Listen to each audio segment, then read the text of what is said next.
I'm long-winded too, so that'll be my hardest part. To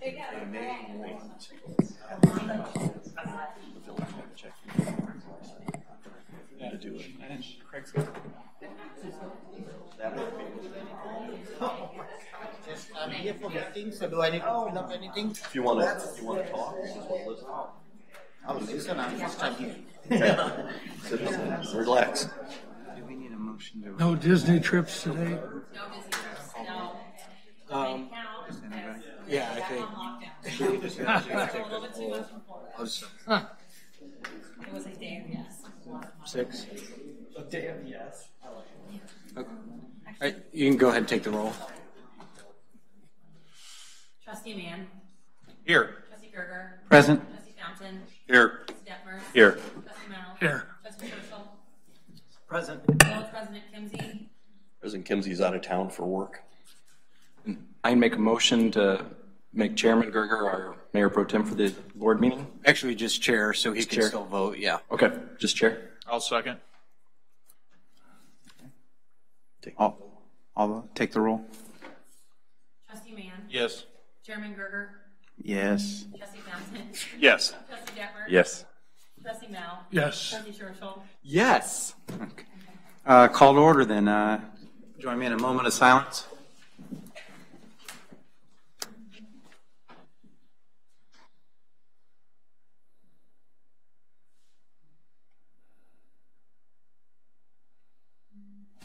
Pledge allegiance.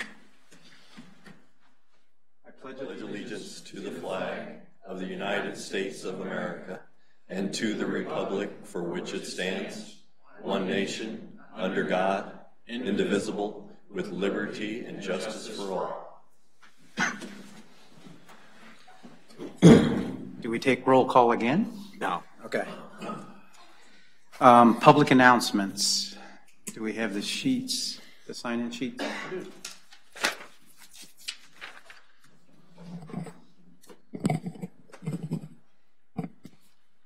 Thank you. And agenda topics. Okay, no public announcements. Public comments on agenda topics. And I have Bonnie. Sorry, so loud. Back up. Thank you, Chief, for checking that. Good job. Okay, really, there's just a few questions I'd like to throw out there. Don't expect the answers because remember, I only get 5 minutes, okay? No showboating tonight, just questions. Number one, the CMT bills, this month was over $27,000. Last month it was $17,000, over $17,000. These are always listed as water investigations. I think myself for sure and a few other people would like an explanation on what water investigations are. I myself have attended a couple of the water plant meetings, and CMT is a great company. Bill is fabulous, but that's a lot of money to be paying out for answers that the general public are not getting, I don't feel, in a timely manner as far as what information they're getting, depending on what the water investigations are. So if somebody can get back to me on that, that'd be great. One thing that's, of course, God, social media, why these people can't come and sit here, I don't know. Imperial cleaning and capital cleaning, you guys are going to vote on that tonight, correct? It's my understanding. Shop local. How much of a difference was that on that bid? I put a FOIA out, but not in enough time. My dang printer wouldn't print it out for me. But shop local. You guys are here to support local business. And if there's not that much of a difference, what are we doing going to another company? If there's that much difference, go back to the capital area cleaning. Tell him, hey, so another question put out there. What's the bid? I sent FOIA, I'll wait for that. The last one is, are you guys voting on the pickleball tonight? That's my understanding. Yes. Okay. Have all the bids been received for that kind of money? Or are we just going with one company? Again, no, don't answer because I only got 5 minutes and I don't know how I'm doing. How am I doing? Good. Okay, thank you. So have the bids been received? I mean, I'm hoping maybe I'll get into pickleball. I'm not against that at all. Not at all. But it's a bid process, you guys. I mean, we're not going to spend $40,000 without bids, are we? So find out, y'all that are up here working for us, find out if those bids are in, or if we're just saying, yep, we like this company, because it's our money you're spending. Same thing with CMT. It's our money you're spending, so I have every right to know what a water investigation is, because I've been there, and I've investigated it, the water plant as well. I think a few of you guys ought to take a chance and go out there and see how they react when a Chatham person shows up. Thank you. Thank you, Bonnie. Next, I have George Sampson. I didn't receive a statement of the agenda, so I can't really speak on it. Is there a copy of the agenda available? Yes, sir. Down there. And let me look at this and I'll see if I need to speak on it. Thank you. And then, If I may, just real quickly, for those who don't know where the agendas are kept, they're on the website. There's a section called Village Board Docs, and on there you'll see any upcoming meeting and any agenda, and then after the meeting you'll see the minutes as well. So, yes, ma'am. thank you. Okay, sure. You can get them on the front door, Yeah, we posted on the front door too. at least 48 hours. You're welcome. Yes, sir. I'm a senior citizen and my eyes are not that good. Is there a possibility that the next agenda could be a little larger? Sure. Thank you. Next, I have M. Cheffy or Cheffy? Are you calling Cherry, sweetie? Or Cherry? Cherry. Sure. First name is Marsha. Marcia? Okay. Marcia Cherry. Good evening, everyone. Good evening. I, too, am a new member attending your meetings with a lot of questions, but I see that, they have to go according to orders. And I have never received, I don't see why this cannot be mailed out.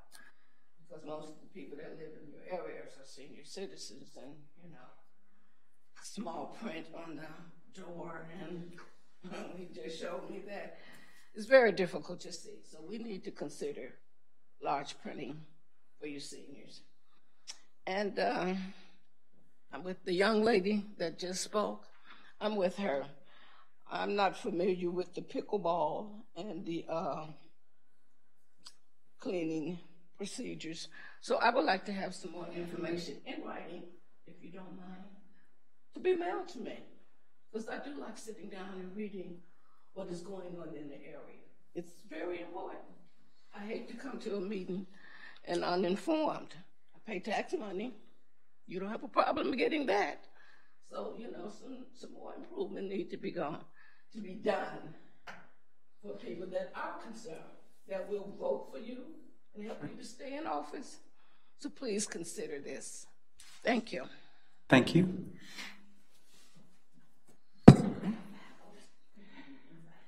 Can I get a motion to bring the consent agenda to the table? I'll make that motion.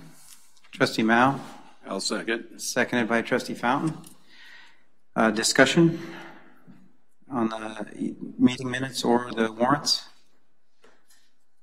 Okay, hearing none. I have one Go ahead, Dewey. clarifying question with respect to Pat on the CMT water investigations. My understanding is that helped pay for that contractor's work for a period of time, but that we would be reimbursed. Is that correct, or am I misunderstanding? That is correct. Bill has been working to help those guys get up to speed with all the new changes, and also with when the plant was turned over from Woodard and Kern to the new staff. He's been working with them and working with their engineer to get things moving through. In turn, he keeps track of which of those items then were done for the South Sangamon. We pay his bill, and then we bill the South Sangamon for that.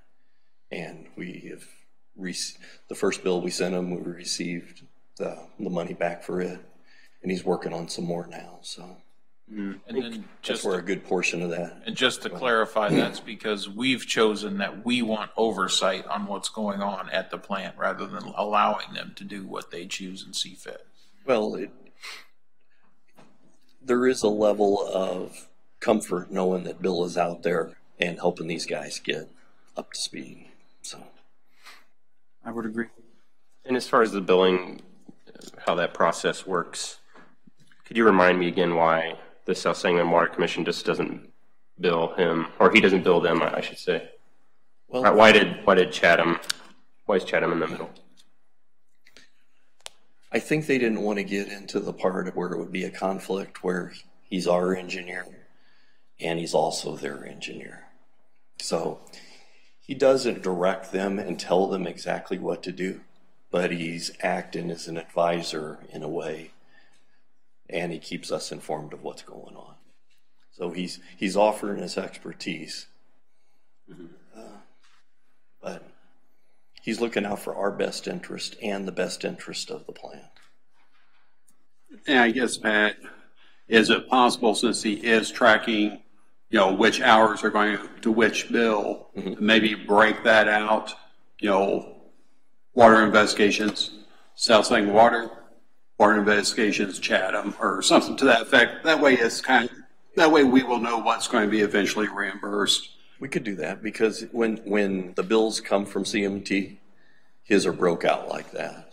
Okay. When Sherry puts it together to send one check, it takes all of them and puts them all together. But we have that broken out, and if you want to see that as a separate line item in the warrants, we can do that. Great. Good. Thank you. Thank you. Any other discussion? Okay.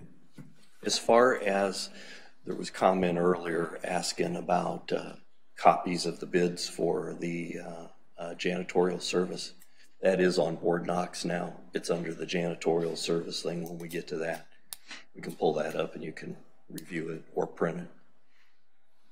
All right. Trustee Mann. Yes. Trustee Gerger. Yes. Trustee Fountain. Yes. Trustee Detmers. Yes. Trustee Mao. Trustee Churchill. Yes. Okay. Under old business, I've got an ordinance approving a water main easement with the Hindu Temple of Greater Springfield. That's on hold Okay, until so the next meeting. do we need to table that? No, let's It keep hasn't it been on brought hold forward. because Okay. it will be ready for the next meeting. Yeah, I was wondering where the rest of the information was on that. So. What had happened was the Hindu temple was going to build a basement and then put the temple over the top. They've changed their mind, and they're going to take what was going to be the basement and move that over a second building on the north side of where the temple is going to be at. I haven't seen a site layout plan yet to see where that water line that's already there is going to land between the two buildings. I wanted to make sure that it wasn't behind the buildings, that they're going to build the building over the top of it, because if they are, I was going to have them remove pieces of the water line and stop it out in front of the building. I should be getting a copy of those plans from their engineers sometime later this week or beginning of next week, but they said they would have that stuff for me by then. And then I'm assuming, just taking a look at the fire hydrants that are out there currently, it does look like the water main is also north of their parking lot. So if we have to go in there to make any repairs, we don't have to disturb their parking lot. And I assume that will be on that plat. One of the things that we had in contention too was that if any sidewalks or part of the driveway or parking lot were disturbed, we wouldn't be responsible for repairing those. So that part is built into this new easement. So you'll see that when it's up there next time. All right, new business. Ordinance authorizing the contract with All Weather Courts for the conversion of 3 tennis courts into 8 pickleball courts.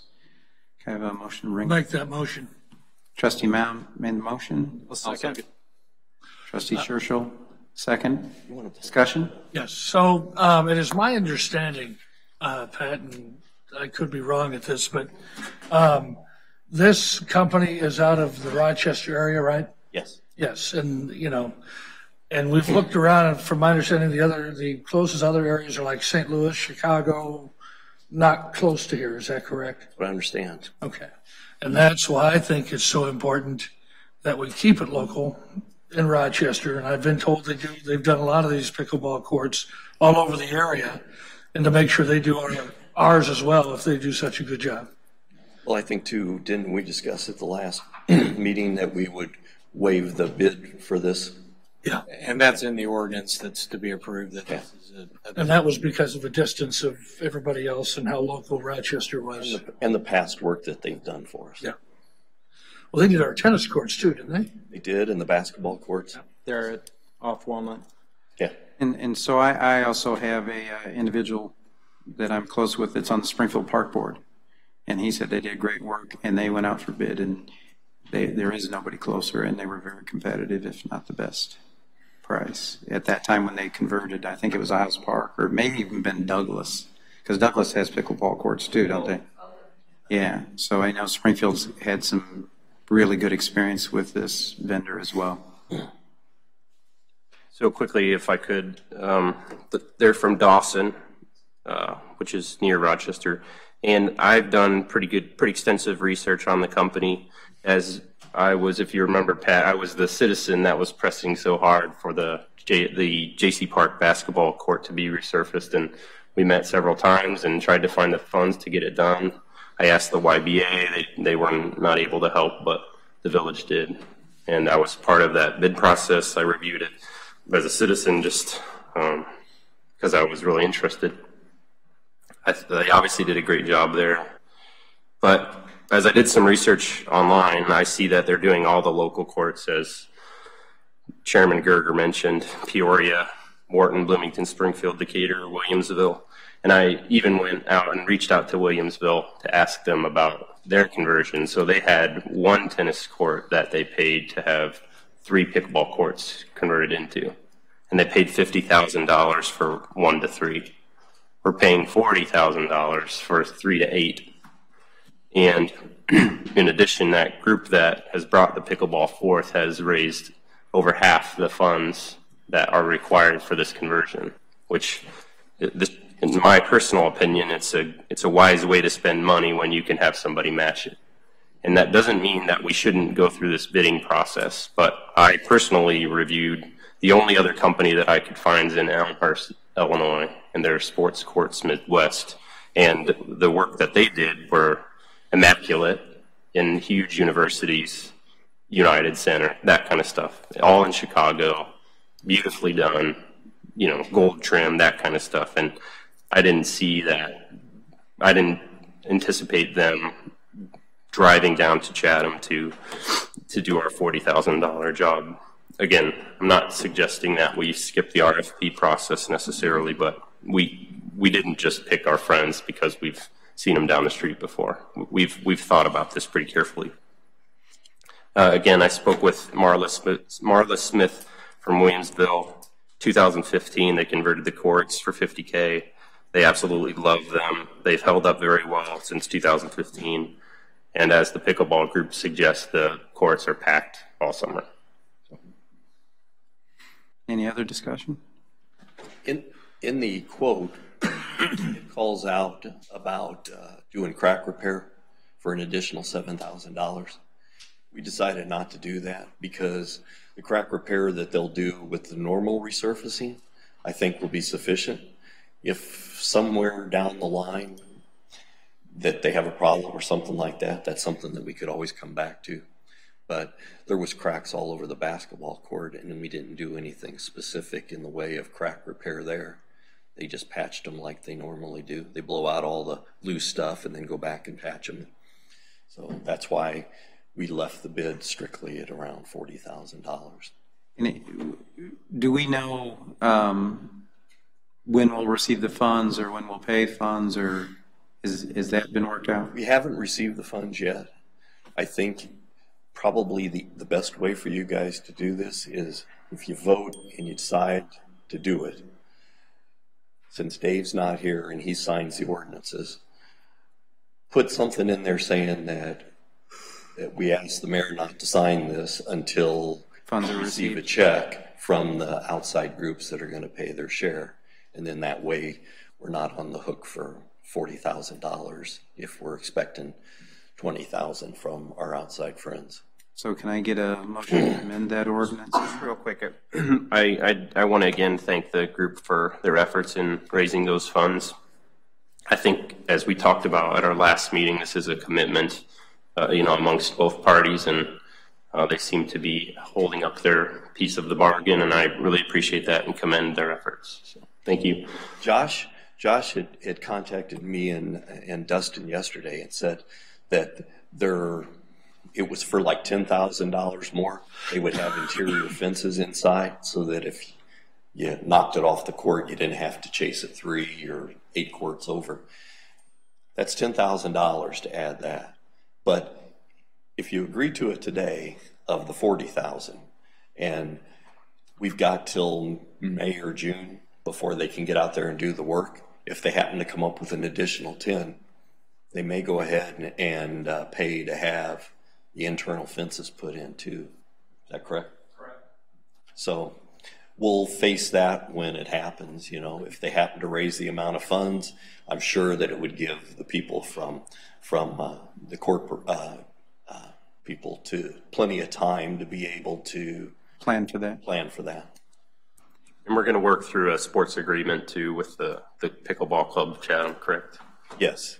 And it will look similar to the other sports agreements that have, an annual meeting in which, the parks director and the village and the entity will meet once a year and review items necessary for maintenance within their area or upgrades or whatever, and then they'll agree amongst themselves what things to target that year. The village will have cost on the outside of the courts.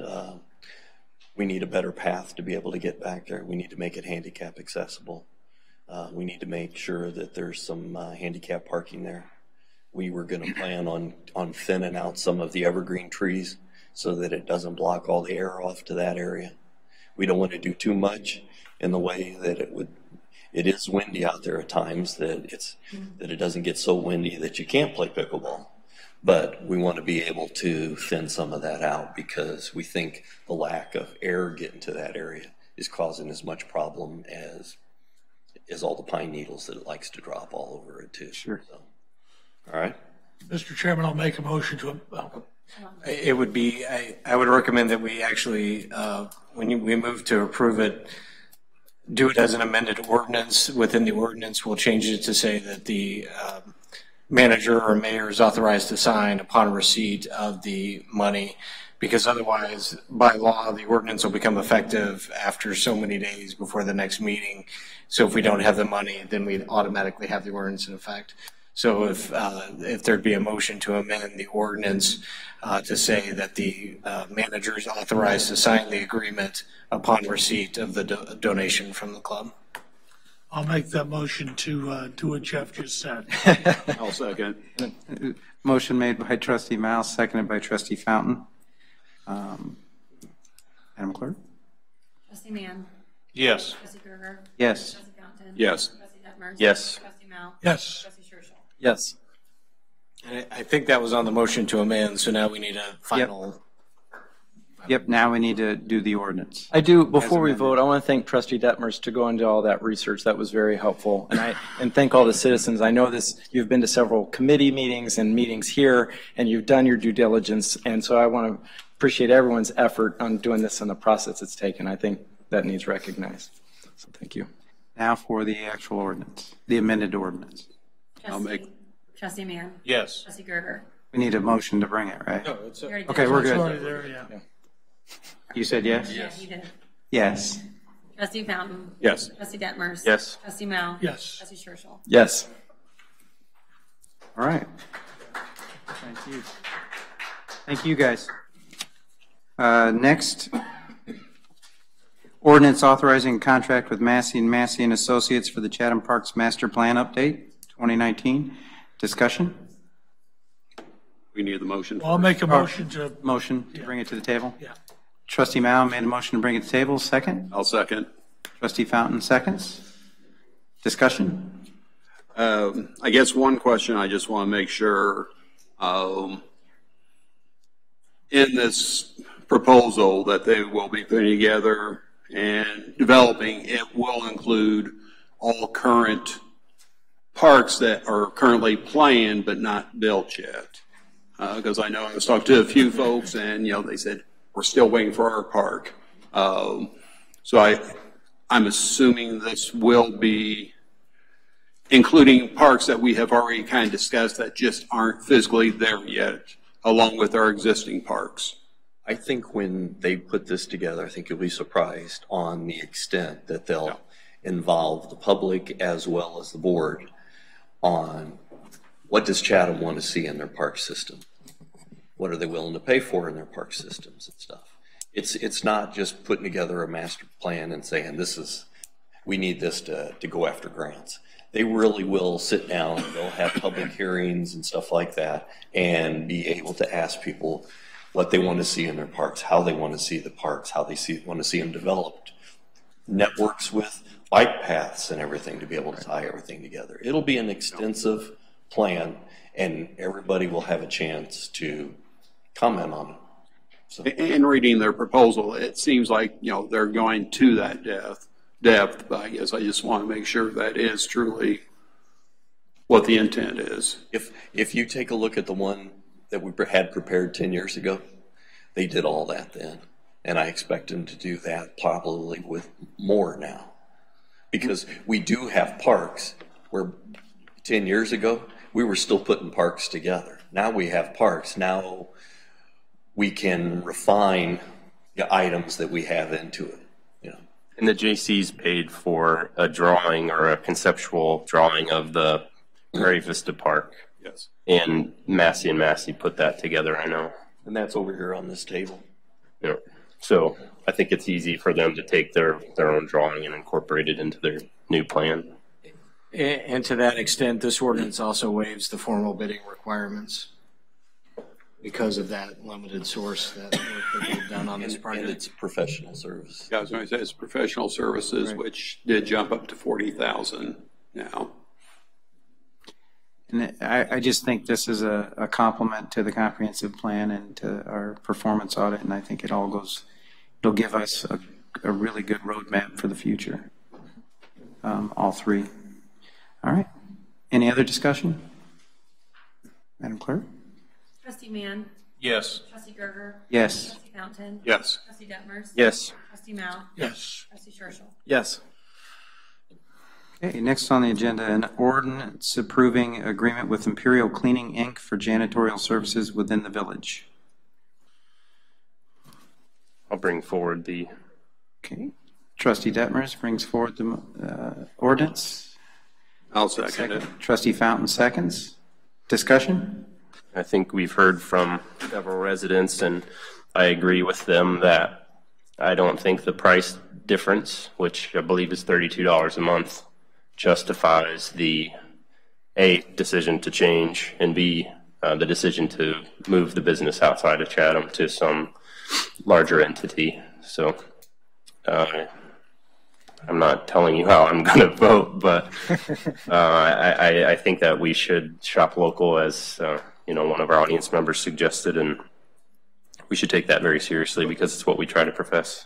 Well, and I guess one of the questions I would have, yes, maybe the owners do live in Chatham. However, I believe it has a Springfield address, correct? As far as on their bid? I believe it is. Well, they do not live in Springfield, or they don't live in Chatham. They live in Springfield. The owners do. Oh, okay. Yeah. My bad. So we're business in Chatham? As far as I know, it is not. I believe on the bid form, I thought I saw a Springfield address. Should be 700 East Adams on there. I didn't see the bid when I looked. It wasn't. For our current. So this one's from Imperial, and it go down. And that's Riverton. That's from Riverton. Riverton, okay. This one. Maybe I am wrong, but I thought it said Springfield. 700 East Adams. So, Springfield. Okay. So I guess the question is, what's local? Riverton's, yes, a few miles further than Springfield, but they're still both same county municipalities. One of the things I also heard was we need to be good stewards of taxpayer money. So why would we want to not go with the current low bid. Being good stewards of the tax dollars.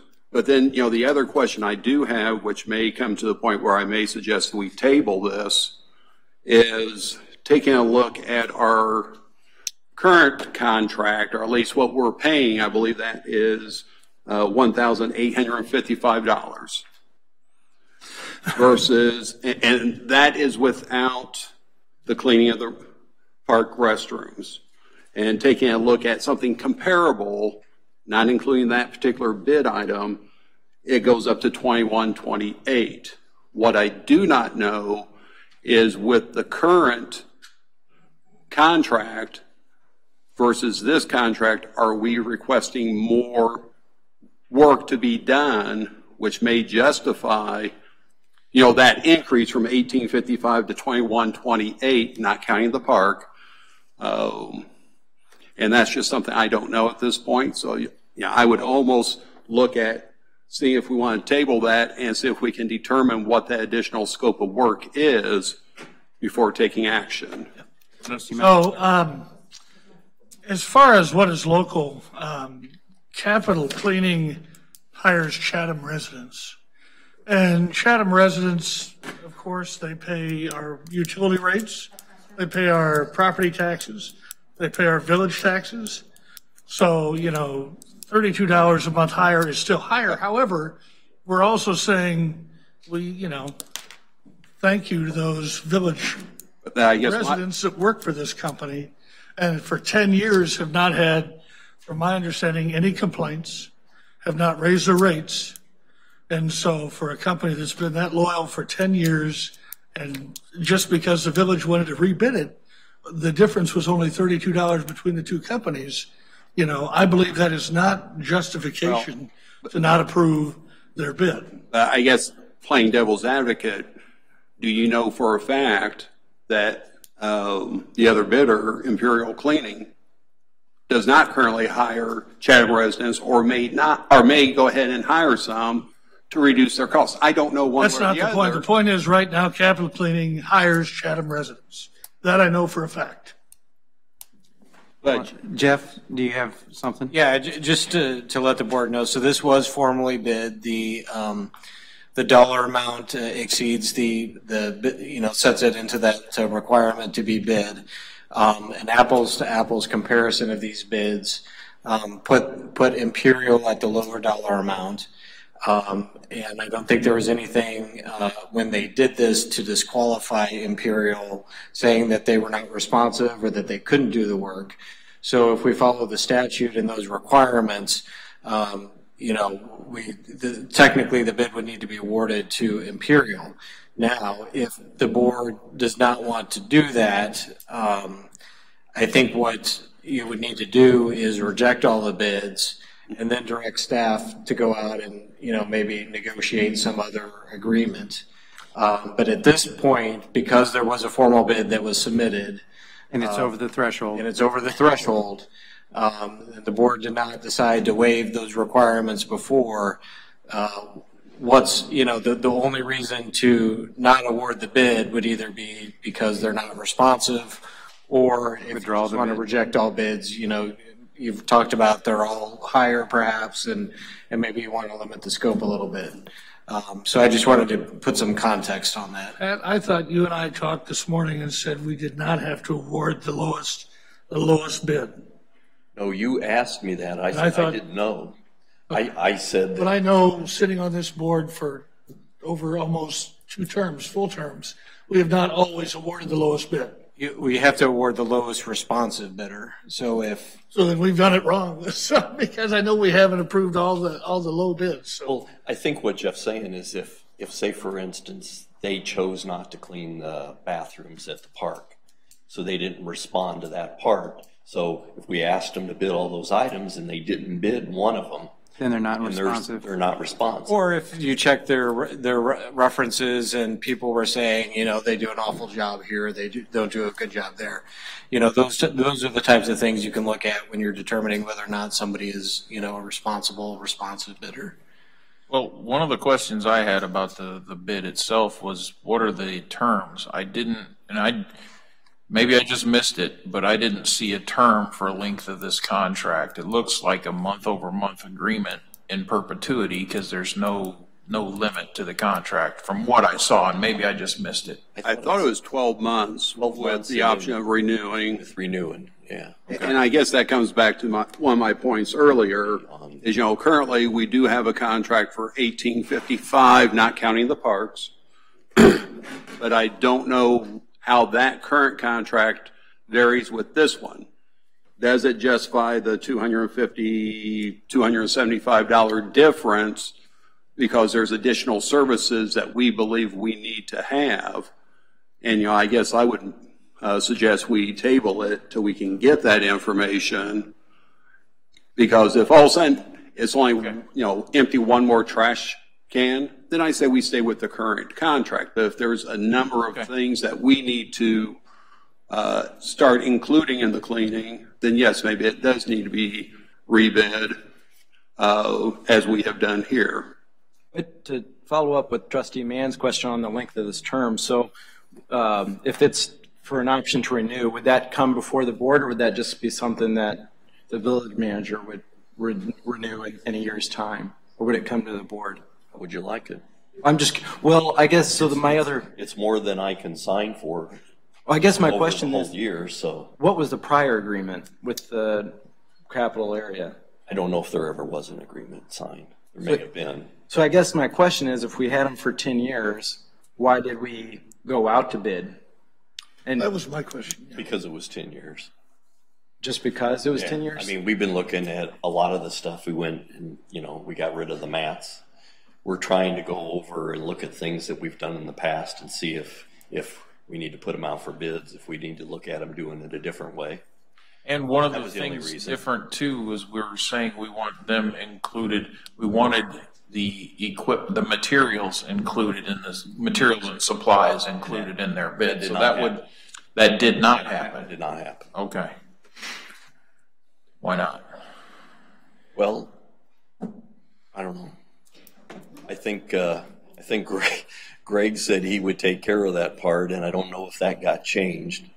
And then when I mentioned it to Jill, and she goes, well, I don't think that got changed. And I talked to Terry in the morning, and I looked this afternoon, and it says right in there that the village will be the supplier of. Well, when this was originally brought up, that was the whole reason I thought the board said that we'd even go out for bid, was that the village would not provide the supplies. So that was the whole intention, my belief, was for this board's, any interest of it going out to bid was for that sole reason. So that reason right there for me, I would say we need to do a mea culpa on the village and ask them to rebid this. Yep.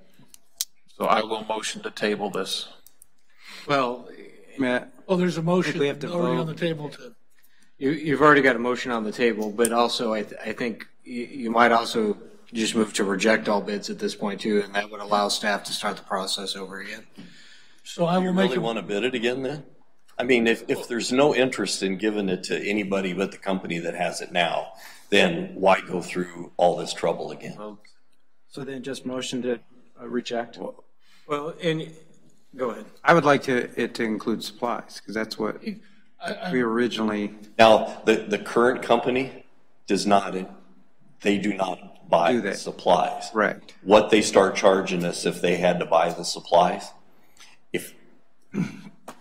Now, it is my understanding, and Pat or whoever can call them, my understanding is the bid that was put out, or that they provided, was to include cleaning supplies.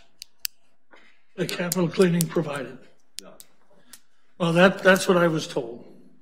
So I don't care what's on paper.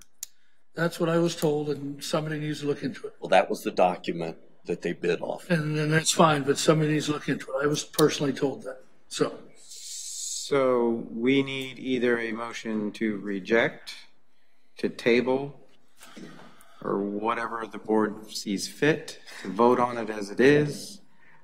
I first will make a motion to withdraw my motion. Okay.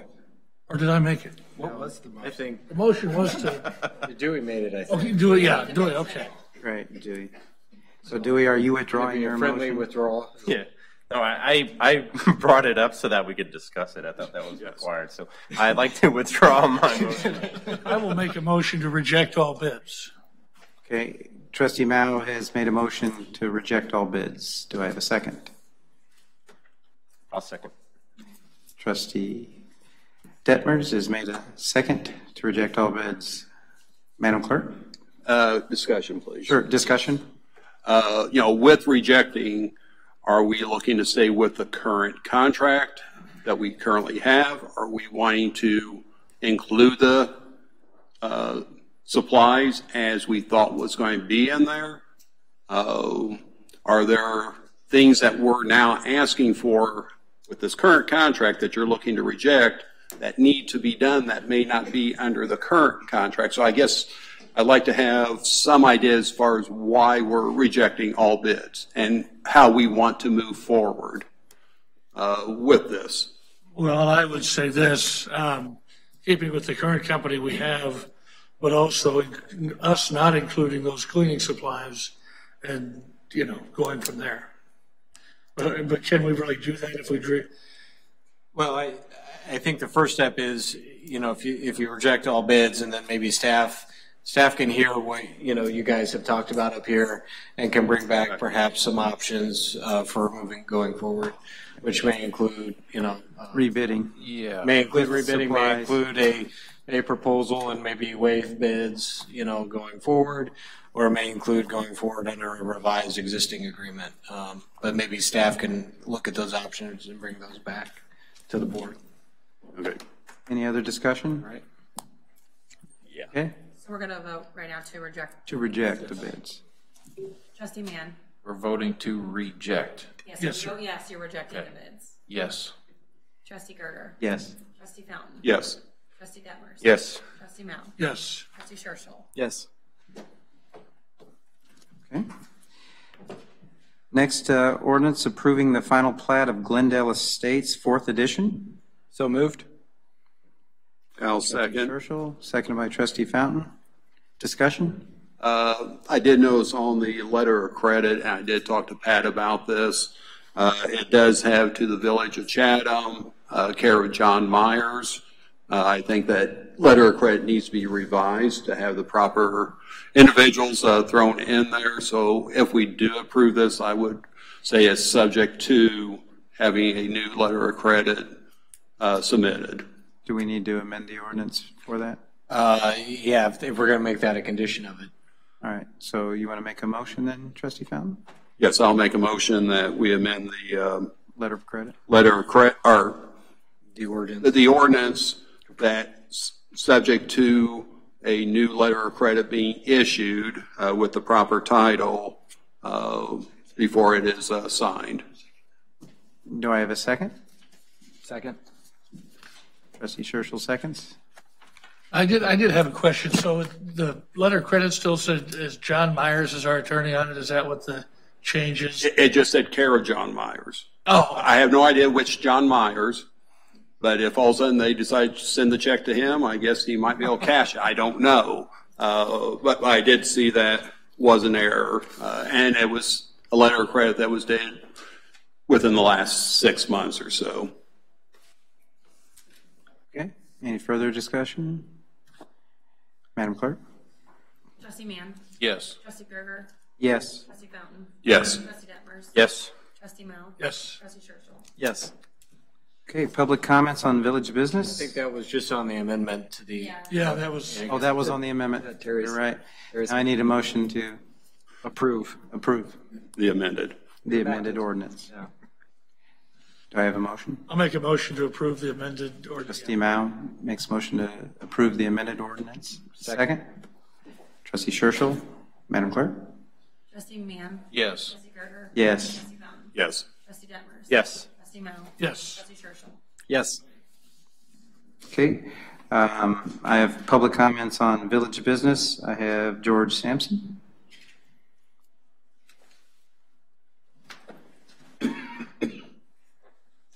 I'd like to make some comments about the upkeep of public property.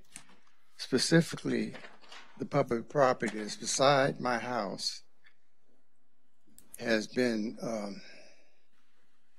not kept up properly. And we believe in keeping our property up, but we can't do anything at all when the property next to us, which should be maintained by the city, is not cut properly, is not weeded and seeded properly.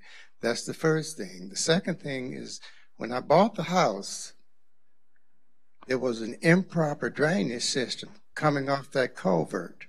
Water would come off the culvert and just sit on the ground. That's also a health hazard because of mosquitoes and the bees. And the village, I was sick at the time, but someone came out and dug a drainage ditch, which is not a proper solution. A proper solution is a positive drain, drop down to the ground, going to the sewer, as it is on the other side of the block. Now, I believe that the village needs to come out there, take a look at that, and correct it.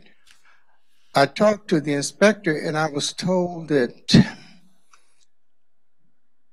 and let me get this correctly, nobody was responsible, basically. Well, somebody's responsible. Either was the engineer who designed that culvert and tried to, forgot to include a drainage, or the village, which inspected the property after it had been, the culvert had been put in, and passed over the fact that there was no positive drainage from that culvert. I believe it is the business and the responsibility of this village to correct that, because it is not only a health hazard for me and my family, but for everyone living in that area on that end of the block or passing by. West Nile virus is not false news. So, Mr. Sampson, have you brought that to the attention of the village? Have you brought that to? I was sick for quite a period of time, and I was unable to do much of anything but get well. Sure. Well, I'm well now, and I don't understand why this hasn't been addressed. Well, sometimes if they don't know about it, they can't address it. So that's what I'm here for tonight. Yeah. So if you could get with Ryan Crawford has dealt with Mr. Sampson for probably a couple of years out there, hasn't he? Yeah. The problem was it's Prairie Vista. It's the very last house on the north end. Sure. Concrete swale behind it. Behind it? Behind it. Yeah. Concrete swale has positive drainage. It runs to the north. And like Mr. Sampson said, when it gets to the end of the concrete, it runs into dirt. Yep. If you look on one set of construction drawings for Prairie Vista, there was supposed to be a culvert there. The water was supposed to drop down in it, run along Mr. Sampson's property, only over on the public right-of-way, out to the street and tie into the storm sewer out there, and then run back off to the south and finally work its way into Polecat Creek. Now, who is the developer that was supposed to do that? Well, it was supposed to be part of the Prairie Vista development, so that would be the Holloways. Okay. Now, when I looked at another set of plans that Mr. Holloway had, that culvert and that pipe was not on his set of drawings. But surely when he was putting it in, he should have realized that drainage going into dirt wasn't proper. What the contractor that he hired, he thought that they were doing everything right. What are the engineers that designed it and were supposed to go out there and inspect it? Somebody should have caught it then. What do the drawings say that the village has? Do we have any responsibility? No. Do we have the drawings? I mean, our drawings should be the drawings that matter, right? Yeah. The ones that we have in our possession, not the ones those are the legally. And the ones that we had in our possession showed the pipe and the box culvert. So that's what we need. Do we have the recourse to go back to the developer to ask that it be satisfied as the drawing was shown? That I don't know. Should. Jeff? We could look at that. Okay. Because I know I have the same situation with my property, but I know once, they put the culvert in correctly on my property and then they jackhammered it up because somebody said they could from the village, and I get all their water now, but it becomes a private property matter. And I know, the village can't do anything about it, which I understand, but would this be the same No, we can take, let us take a look at it. I'll take a look at any of the development agreements and any of the other plans approved and see what, if any, recourse the village might have. Like I said, we need to find the final construction drawings. Correct. See what was approved. What was approved. What was actually voted on by this board, right? Mr. Sampson, thank you for bringing this to our. But even if it's not on the drawings, right, it needs to be done. It's Correct. just who's going to pay for it. Correct. And I guess that comes back to the overall question that we've been discussing on and off. What do we do with the swells that are owned typically by the homeowners associations, but they've decided not to form that homeowners association, so it's still part of that subdivision, not necessarily, I don't know about your case, may not be actually property that's owned by the village.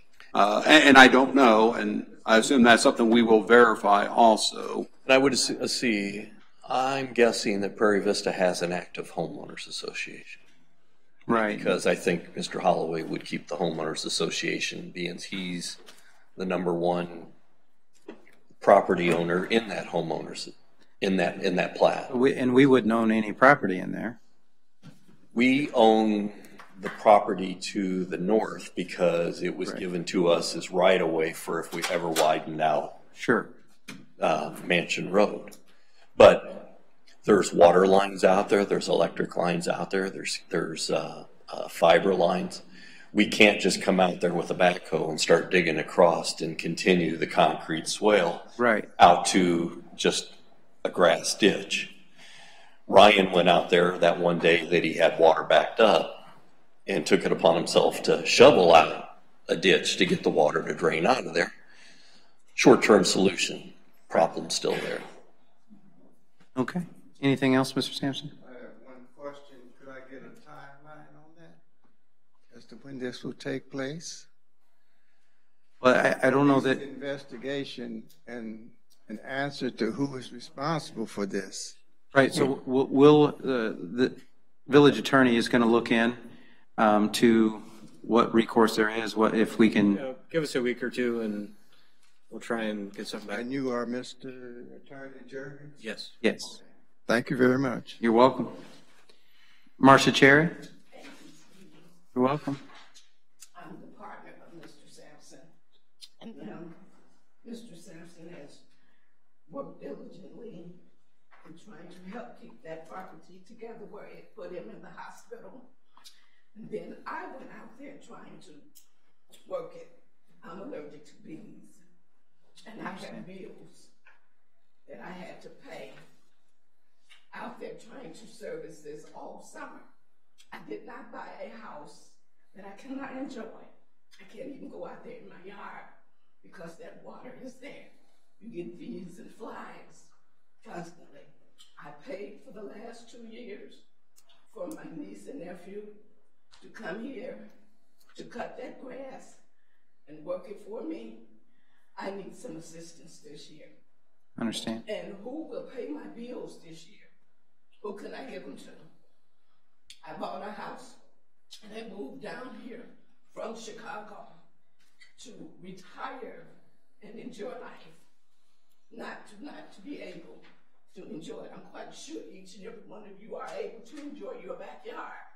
And your grandkids and your kids are able to go out there. Well, mine are not able to do that because of the bees and the water. And I have also spent quite a bit of money trying to help get that water out of my yard and from constantly overflowing. I've had redid the backside of my fence trying to keep it to flow. So this is another going on 4 years. We've been fighting, asking, and everybody do know about it. It was in the newspaper. And nobody is trying to do anything about it. So I would like to know who's going to pay my bills this year and who's going to help me. Because as a woman can get out there to do it, come on, men's. Come on, men's. They can send somebody out there. I'm helping. I'm not just saying I'm not doing anything because I bought the property. No, And when I bought it, they told me it was going to be taken care of. And 3 years later, going on 4, nothing has been done. Nothing. They cut it once a month. That grass grows this tall. My grandkids can't go outside of my property to the other side to play ball. Does Holloway own that part, or who cuts it? We do. Do we own that part? We do. It's okay. Public right of way. Yeah. Okay. See, it gets cut once a month, but I don't know what's in there. My grandbaby got her legs cut up. I'm trying to get her ball because the weeds were so tall. So something else has got to be done here. It's children's life in jeopardy as well as mine. So I need some answers today. Well, the attorney is going to look at what recourse we have, or what recourse you have as well. And what the village has. Yeah, what recourse the village has. And then as soon as we find out, we'll... And I'll work with Pat and staff here, and we'll see what we can come up with. So where's your office at? My office is in Springfield. Where at? One North Old State Capitol Plaza. So then I can visit you if I don't hear a reply? You can, but I'm only authorized to talk to the village. I can't represent you personally, so. Do my tax money pay your salary? It does, yes. Then you can represent me. Unfortunately, that's not how it works. You can contact me. Yeah, you can work contact me. I do not want to be in and out of the hospital all summer. I should be able to. I mean, I'm ready to get to work to do my yard. Right. But I need some help, and you all to do y'all's part with your property. That's all I'm asking. I'm not asking you to do mine, because I'll make mine pretty. I just need you to help me to make yours pretty and safe for my grandchildren to be able to visit me and play on the side of my house. Okay. And Pat, I guess the other question I would ask, and I don't know if it's this tall or if it's, okay, is, okay, if we're only going out there once a month and it's maybe even exceeding what we require lots to be at, if we can work in maybe an additional mowing or something so that we keep it even within our own regulations that we require for, I'll say, empty lots. What happens occasionally in that location, because so much water accumulates there, you can't get into it. We can't get the lawnmower through there, so we mow the rest of it down. Okay. But that one little... So hopefully if we get the drainage situation figured out as far as the responsibility and stuff, hopefully that will help relieve some of the issues. But then again, I guess that would be something we need to try to take a look at maybe on a regular basis, just to... Why don't we, Jim's going to come up later, why don't we come up with a solution, hire somebody and fix it, and then we'll bill whoever we find out is responsible for it. That way they don't have to wait around till we get, I mean, it needs to be fixed either way, whether we fix it or whether we find the person that was responsible for it and we can recoup the cost. And I guess one of the questions for Jeff then, do we need to give them any type of a notice before we do that? So that they don't come back and say, hey, you did that on your own. I was never given proper notice. Right. And Pat, I'm guessing there's nothing left in the letter of credit, correct? There may be. I don't know. So if it's found that it's Holloway's, he can use that letter of credit money. And we need to find out what the final construction drawings were. If Meredith approved the final construction drawings without the pipe there, then Holloway didn't not put in what he was supposed to. It may fall back then on the engineers that they failed to come up with a proper solution to get the water that comes down the concrete swale and get it out of there. You see what I'm saying? And that engineer would be Grady Bradford then, or? I'm not sure who actually designed that for him. Jim? I did go out there and take a look at it at Ryan's request, and we did look at the original drawings, and I believe that the original drawings that constructed in that manner would work. As Pat alluded to, there's a lot of utilities out there as well, so it was something that probably isn't easy to just take care of and just, bring street crew out there and put it in. So utility investigations, but for the original plans, it appears that that were constructed in that manner, it would relieve their issue in terms of drainage. Green Bradford was the original engineer on that.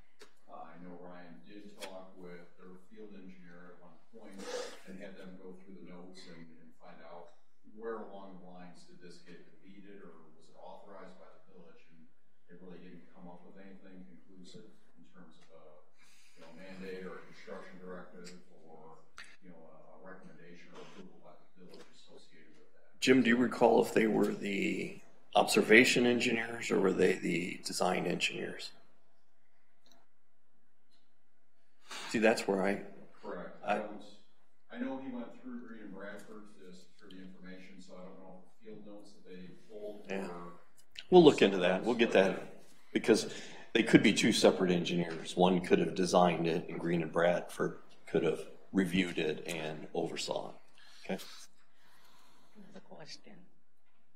Is it possible, because I'm ready to get started to cleaning my area, for you all to spray something down there for those bees and bugs that is flying around there even right now? I can't go to the side of my house because if I get bit, I'm in the hospital. Then I got to pay somebody. I'm steady paying out money.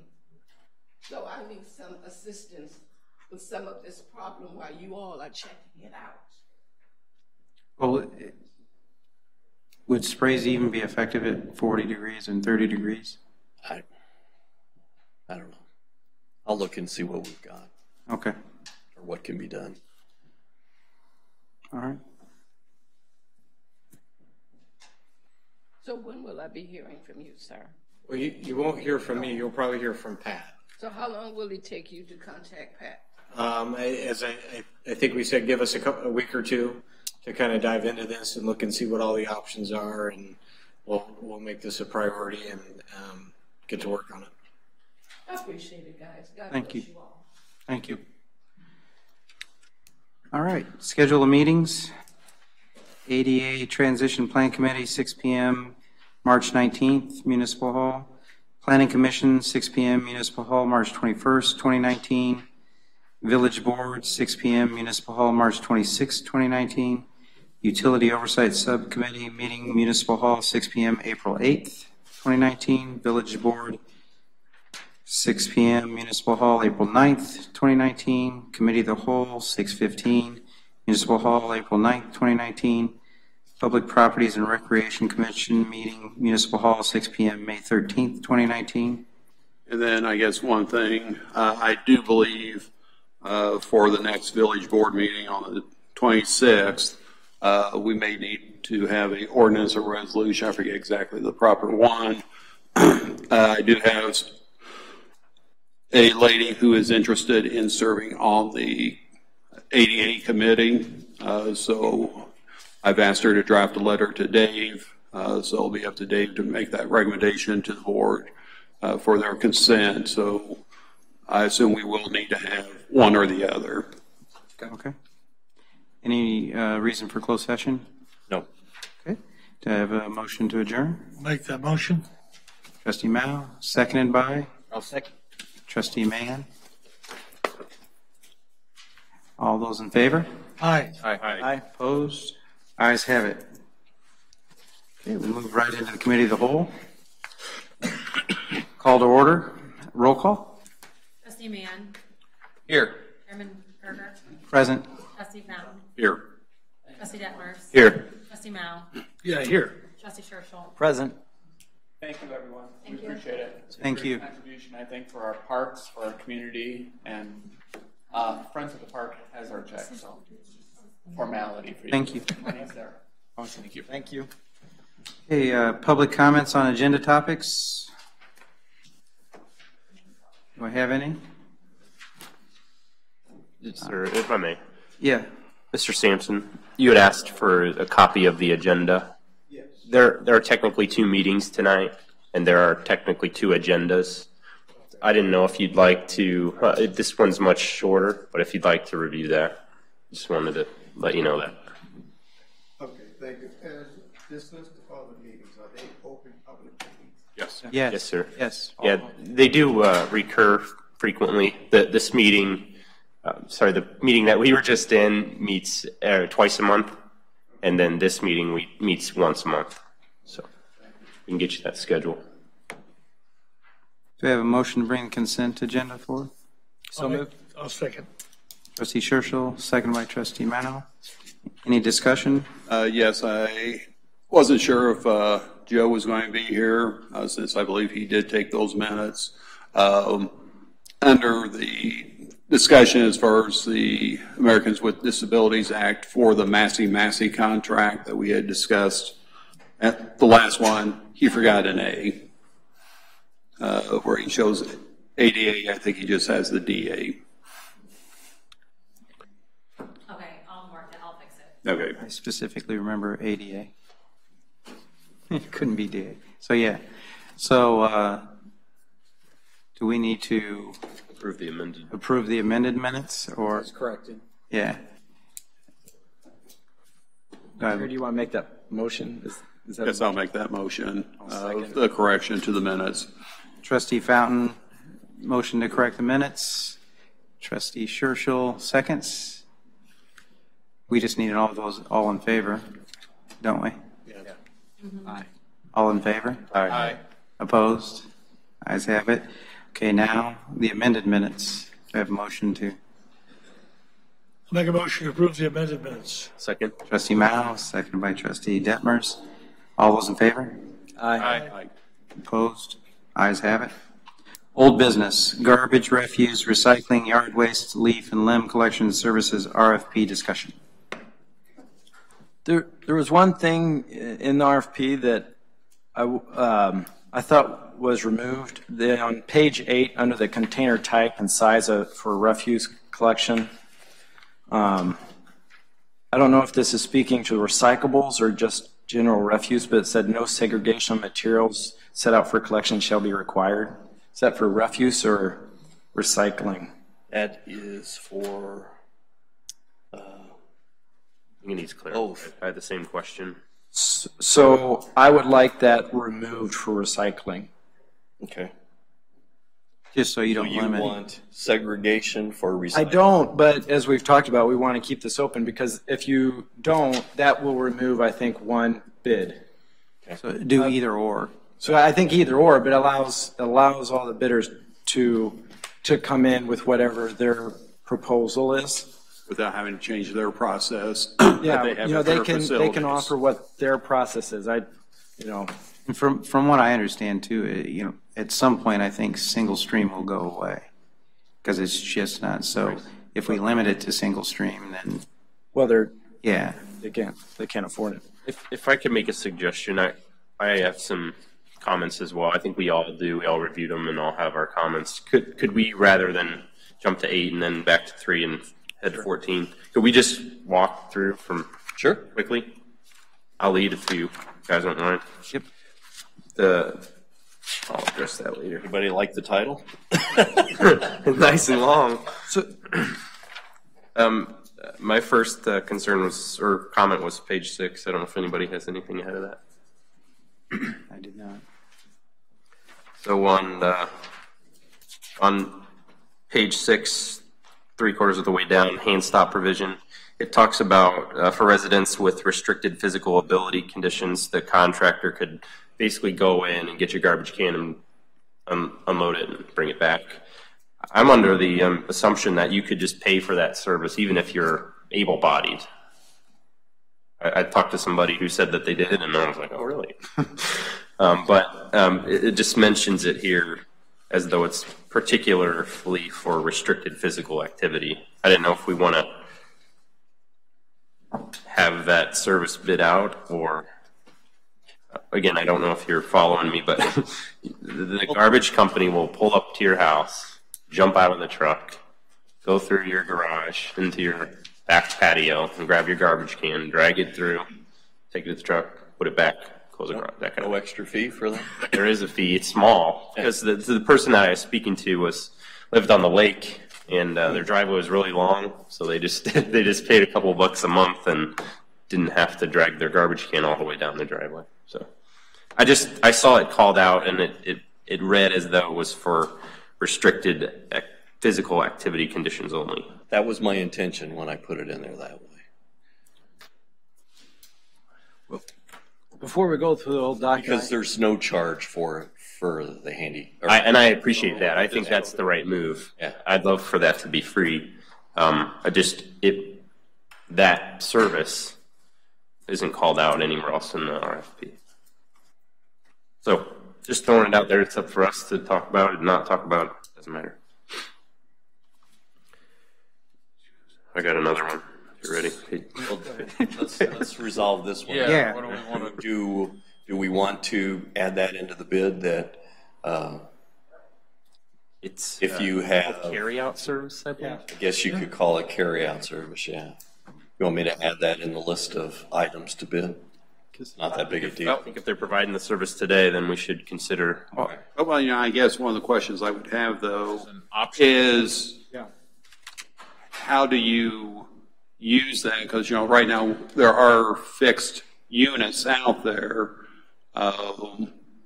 which, you know, eventually will have some sort of price attached to it, where with this being an optional paid service, it could be one person, it could be 5,000 people.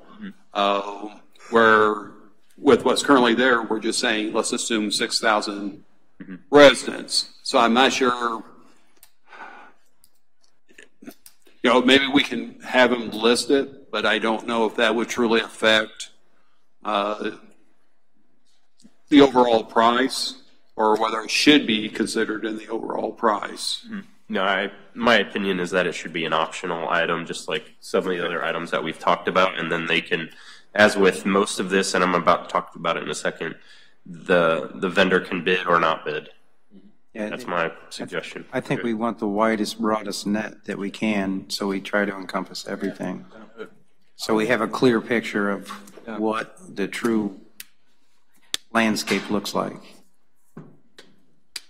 So suggestion item one, include a carry-out option. That's optional, and the residents could choose to opt in or out. All right, I'll add that in there. Thank you. That they do have to offer that service. No. To anyone who would request. It's optional for the vendor to offer it, and it's optional for the resident to choose it, elect it. Okay.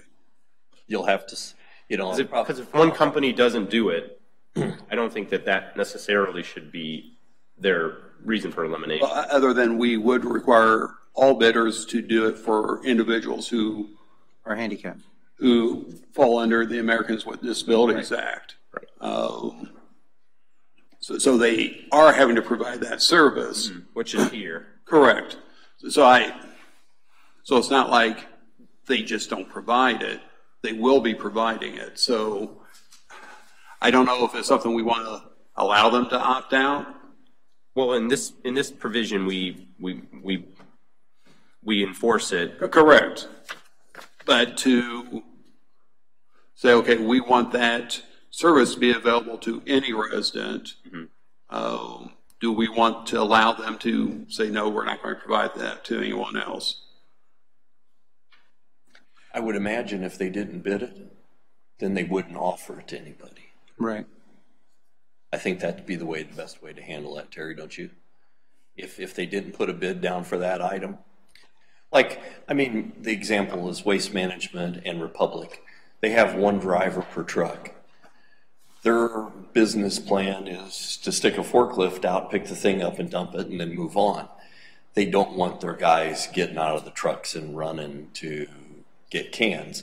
Correct. In this provision, if the person is considered physically unable to put their cans out there, they would offer those services. They would have to put the truck, turn it off, get out, go get the thing, pull it over to the curb, turn it back on, lift it up, dump it, turn around, take it back. Is that what they have to do currently for ADA? I would imagine. Yeah. Unless somebody came to a person that couldn't get their cans out to the front and just assisted them on that evening and said, well, you know what? I always go over and grab Bob's cans and stick them out there for him or something like that. But just because one company can't do it doesn't mean others can't bid to do it. Right. Correct. Correct. If the company, let's say the, And I'm not saying that just because that's their regular business plan, that they wouldn't do that for anybody. I can't speak for any of them. I'm just saying that if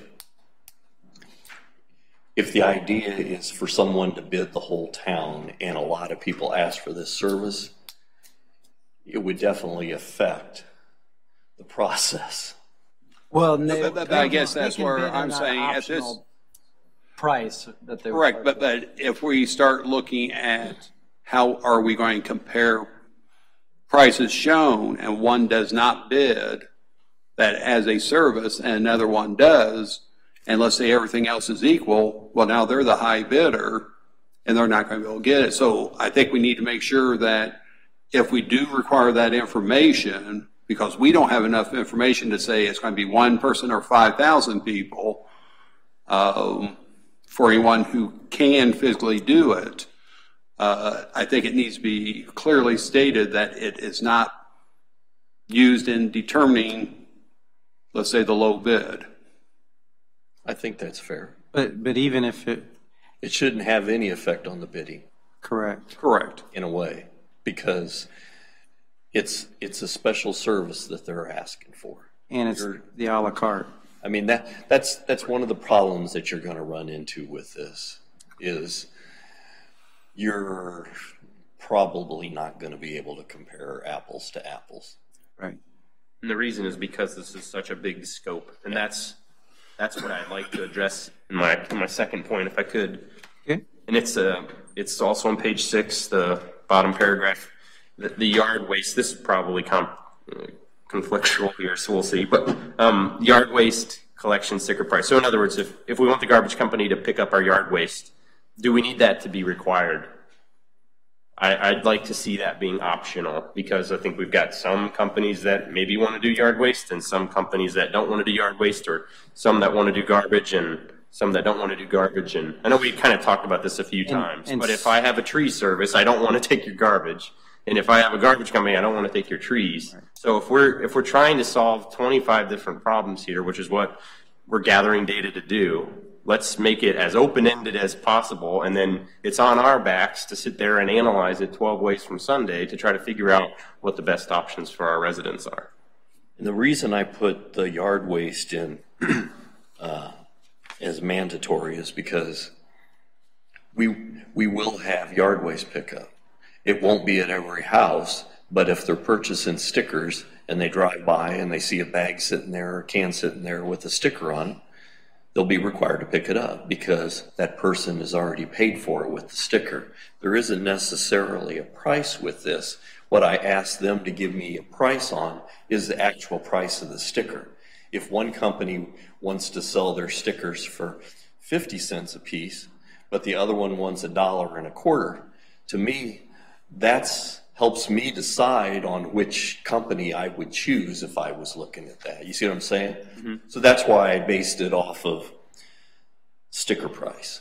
Well, and I guess going back to Trustee's Bittmer's point, you may have a company who says, you know, we can make a bundle if all we do is pick up yard waste. You know, we don't want to deal with the other stuff. There's just too much in the way of regulations, equipment, whatever the case may be. But I guess that would allow a new company or maybe an existing company who just does yard waste hauling to possibly come in. And I think we're going to talk about this with respect to branches too. And it's just, again, I understand how this all came about. It was, we've got several problems to solve, and then how do we go about gathering data for that? In some ways, I think it would be easier to split up these individual services into individual discussions, but that was my thought at first, but then I got to thinking everybody is going to offer yard waste removal and everybody is going to offer garbage pickup, and if you're trying to at least compare apples to apples, you could put those two together and make it a fair assumption. Sure. That was my thinking on it. I had them separate at first, and then I went back and put them together that. But somebody that's just wanting to do yard waste removal could bid on this and just have that part in the section. Yeah, I guess they could. Yeah. I mean, they could bid garbage, because item number 1 is garbage pickup. So they could bid it at $12 million a month or something, I guess, if they don't want to do the garbage. They don't want to do the garbage. But again, I don't know, just my opinion. I think those are valid points. I really do. So, but I just wanted you to understand why I ended up putting it this way. Yeah. Again, it's a general comment is that we should have as many of these things optional as possible. So making the the scope of the number of people that can help and keep costs down, or whatever our objectives are. So does anybody else want to see that the leaf collection be optional? Well, my only concern with that is it's still optional now. I think the thing, what you're saying is let's split it out and let them bid it separately. Right. Can we do that? I can, if that's what you guys want to see. Like I said, I had it that way first, and then I thought, it might be better to do it this way, but I really don't have any horse in the race. So I mean, that's one of the reasons that we looked into this in the first place, was because of getting out of the yard waste and the leaves and the sticks. I mean, so yeah, it to me, it's if you could the most important parcel one. that out. I can do that. All right, Mr. Trustee Detmers. This audience members are going to kill me today. I'm sorry. Page 7, bulk residential. Again, that's the top piece. So we do that spring cleaning and the fall cleaning where we gather the dumpsters in South Park and collect things. Again, I don't know if we want that to be a requirement or an optional. Break that out as optional as well. Well, item 3.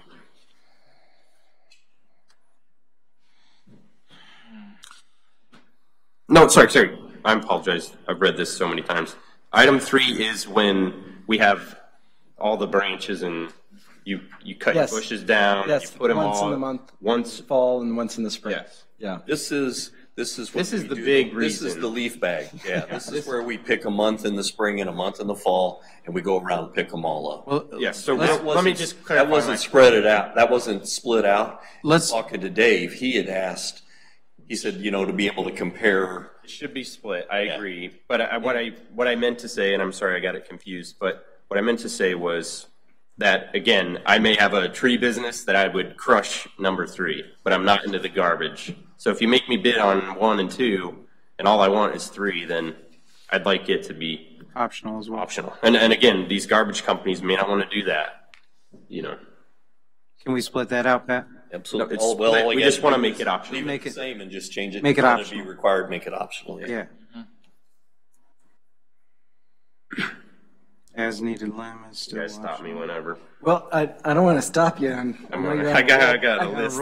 Number 5. Does it help? I do have a comment, right. But I don't want to stop you from all your comments because I think they're all valuable. But here's a question I have. So I was reading the minutes from the last meeting because I wasn't here, and I know part of the reason why we started this whole process was to also look at how our staff is deployed in the roads, and roads is definitely a number 1 issue we should be looking at. And he also talked about that, and it made me think about how we engaged Matrix to do a performance audit for that very reason, to assess how we're deploying resources. Would it help to wait and get that report from Matrix to help inform this process? I think the data that would come from that study is critical. I mean, we need to know how much time our street department's spending picking up Dewey's leaves, and I think that needs to be part of the consideration. And Pat, correct me if I'm wrong, I believe we do have that information as far as a general idea as far as what we're spending with village staff and equipment for that leaf pickup and branch pickup. And we don't want, as a staff, we don't want to wait because we want a decision whether we're going to be in the leaf business before we get the budget ready for you in May. Well, if we're going to do leaf bags and branch pickup, then than Let's my buy the right approach to equipment. fixing the roads and getting the right equipment. Well, that's part of the reason why I wanted this report 6 months ago, to make these kind of decisions when these things came up. Because that was the main point. See, I don't see where Matrix would help us on that. I really don't. They look at our manpower and say, what are you trying to do? They would look, I mean, they know right now that I don't have enough people in my street department to be able to take care of all the stuff in the streets. They know I could use another person in the parks. They know that. I know that. I've tried to tell you guys that. The thing is I need some guidance on whether we're going to continue with branch pickup and leaf bags or whether we're going to move over and start repairing streets. My preference is to start repairing streets, because if we don't, it doesn't make any difference whether we pick up the branches and the leaves anymore, because you won't be able to drive down our streets. And I think that's one of the points of this discussion, that there are many facets to it, but is that I think, Pat, you brought it to us, partially because we need to consider this next budget and how we're going to spend our taxpayers' monies wisely. And does that mean buying a new backhoe because the one we got falls apart every year? Or is it because we get a vacuum truck that would suck up the leaves more efficiently and we'd go from 5 staff to 2 or whatever? Like those considerations you're making when you're writing your budget, and that's part of all of this. It's just because this is so complicated, it's going to take some time. But I guess it raises the question for me, are we going to get that report? Because to what Trustee Detmers is talking about related to the budget, are we going to finish that process so that we kind of have that information to have the whole comprehensive view? Because, I mean, and to bring the gentleman from Matrix to come in and finish that process. Just for me to make these decisions, that's why we went forward, and I'd like to have that in making a decision with some of these things, because this is going to be a big deal once we go through and get all the information on whether we decide to go forward. And I only bring this up now, because of the time that this could take. I don't see it happening in that time frame. I just don't. And, one of my recommendations when we get to that point, I don't think we will have a decision on whether or not we're going to stay in the leaf pickup, is we go ahead and budget for the equipment we believe we would need if we do stay in the leaf pickup and the branch pickup, but hold off on those purchases till we do know whether or not it may be better to go to a private company, and then we go, okay, we don't need to buy that equipment anymore. And it's no longer anything that we need on the budget, but I do think we should budget it, because I do not think we will have all the information we need to make that decision. I don't know. I feel like we've had a resource we could have utilized to inform this process that's not being utilized. My only concern with Matrix is we haven't been contacted or talked to at all. And as like trustees. A timeline, when is this and what's going to be done and when? Right. Molly from the county, she sent the guy from Matrix the results of the survey. Okay. I haven't heard from him. From Matrix? Could you invite him to come to a meeting, to our next committee meeting, and present to us a timeline and a scope of work? And if he can't make it, I'd like to know why. Right. And I'd like a written. Where's Matrix out of, Pat? Edwardsville, I think is the Edwardsville, yeah. Local office. All right. Dewey? Just the bottom of the page. Sometimes we talk in item 5, we talk about the number of dumpsters, and other times we don't. I don't know if we just want to keep it consistent and say that we need 15, or we just want to bid however many we need. I don't know if that makes sense. Last line in that, it says it references item 4. It's actually item 5. Just a little minor thing. Page 8 talked about the recycling, just like Paul had already mentioned. And then I just wondered if you guys had some thoughts around the areas to be served. I don't know if you want me to read it or if you want to read it yourselves, but I just wasn't exactly sure what this one meant. Corporate boundaries. It's inside the village limits. That's the corporate boundaries. Yeah, that makes sense to me. No waste except residential refuse will be collected within the corporate limits. So in other words, are we saying that on garbage day, the garbage company can't pick up any garbage other than Chatham's garbage? Yes, that's what it's saying. Yeah. Okay. My thinking on that was if we were trying to limit the weight of trucks, if they went down and went all through areas that were not inside the village limits of Chatham and picked up all their waste, and then started coming They through hit our town, Auburn and fill up, and then they come through Chatham on their way back pick home. up the rest, and then Only Chatham garbage. you've added that weight. Okay. It goes up and down all the streets. So I think that makes sense. I was struggling there for a minute. Is that where maybe we want to have some say in their route when it comes to, or routes when it comes to how they service Chatham? we will give them a map. It says in here later that we will give them a map of the corporate limits, and then they have so many days to get a route pattern to us, and then we can review that and either okay it or say, well, we prefer you do this or this or this or this. Yeah. But I think we do want to be cautious, just going back to construction, typically we don't want to dictate methods and means. No. But we do want to protect our, assets.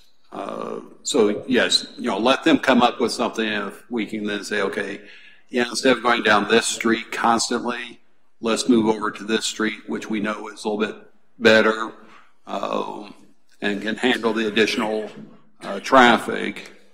But I think we do want to be cautious of not dictating methods and means. Yep. I had comments from people talking about the container size, and then when we had originally had in there that they would have to supply us with the containers. Well, one company doesn't do that, so we didn't want to exclude their possibility, so we eliminated that part. I appreciate that edit. Thank you. Yep. I'll move quickly, guys. I'm really sorry, but it's important. Yep. Page 9, top paragraph. No multiple truck trips will be allowed. I just had a thought, like if we do have a company that does garbage and recycling and yard waste, it's very unlikely that they'll do that all in one trip. Right. So there may be multiple trucks, or what I see with my garbage company is they'll come by and pick up all the garbage, make sure they had enough room in their truck, and then they'll come back by again, pick up all the leaves to make sure that they get all the leaves. So I'm fine if you guys want to leave that in there. I just feel like if I was a company, I would have a hard time agreeing to that. Unless I had a big, huge, train of trucks behind, for recycling and yard and whatever. I don't know all their processes, but I didn't think they mix the yard waste with regular waste and with the recycling. I don't think they do. They should not be. Huh? Yeah. They should not be. Yeah. It's separated. I think it's a different truck. Maybe it's a different truck. I don't know. Yeah, I don't think they the yard can waste with mix it them. anyway. I think so. So maybe that's why they come back a second time. Yeah. But either way, I know that they're not putting the yard waste with the recycling. So.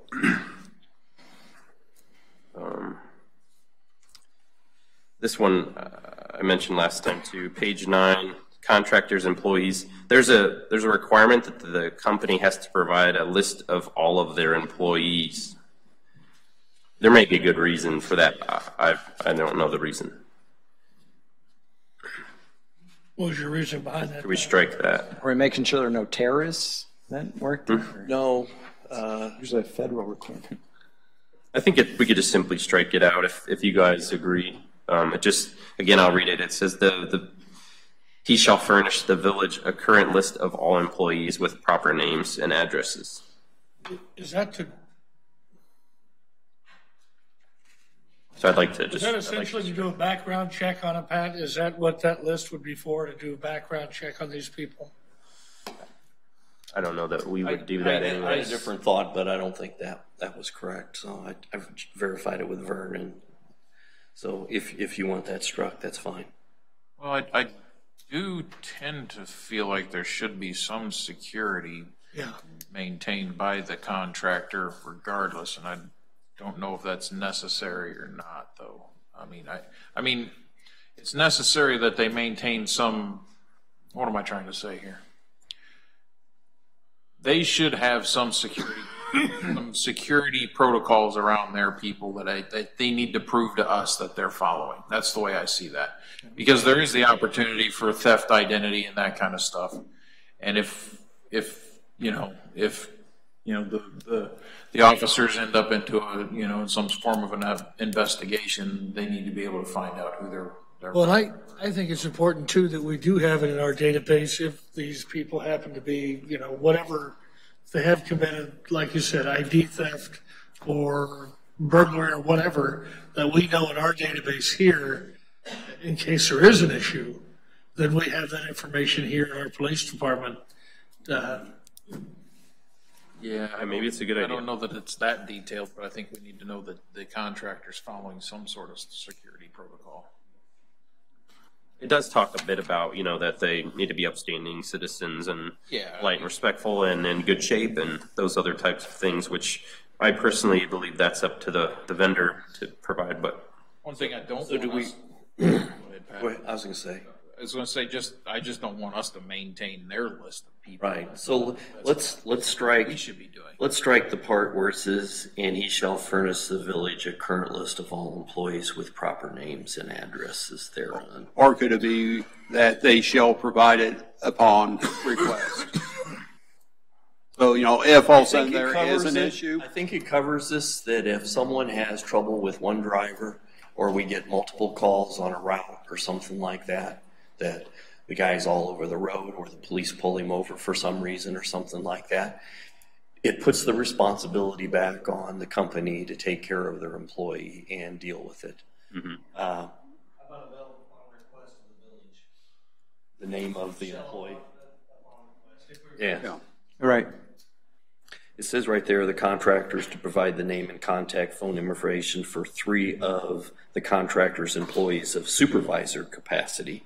So you could call the supervisor immediately and get a hold of them 24 hours a day. Yep. But I guess going back to the fact, and I don't know if any of them would, but they may say, no, that's some privacy issues that we don't want to provide the name and address and so forth of all of our employees.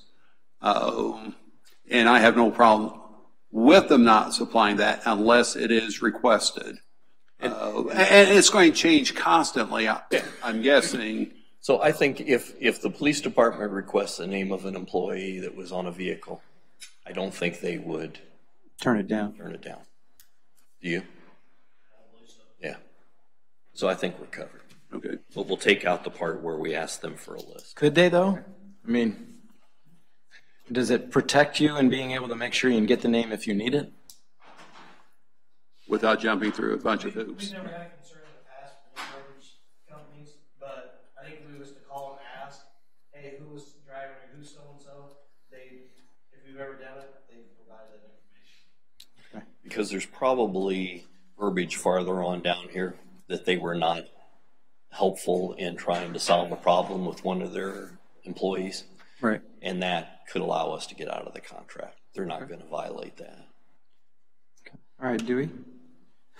I'm sorry. Page 10, compensation for residential service. We just talk about the refuge being a single service, and it includes recycling. So, in other words, we're going to have them bid out one price for garbage and recycling, but then recycling is optional for the residents to participate in. So we just, again, should we split those two out? And yes, I'll thank you. Moving quickly. Already talked about page 11. Page 13, we mandate how often they have to clean their trucks.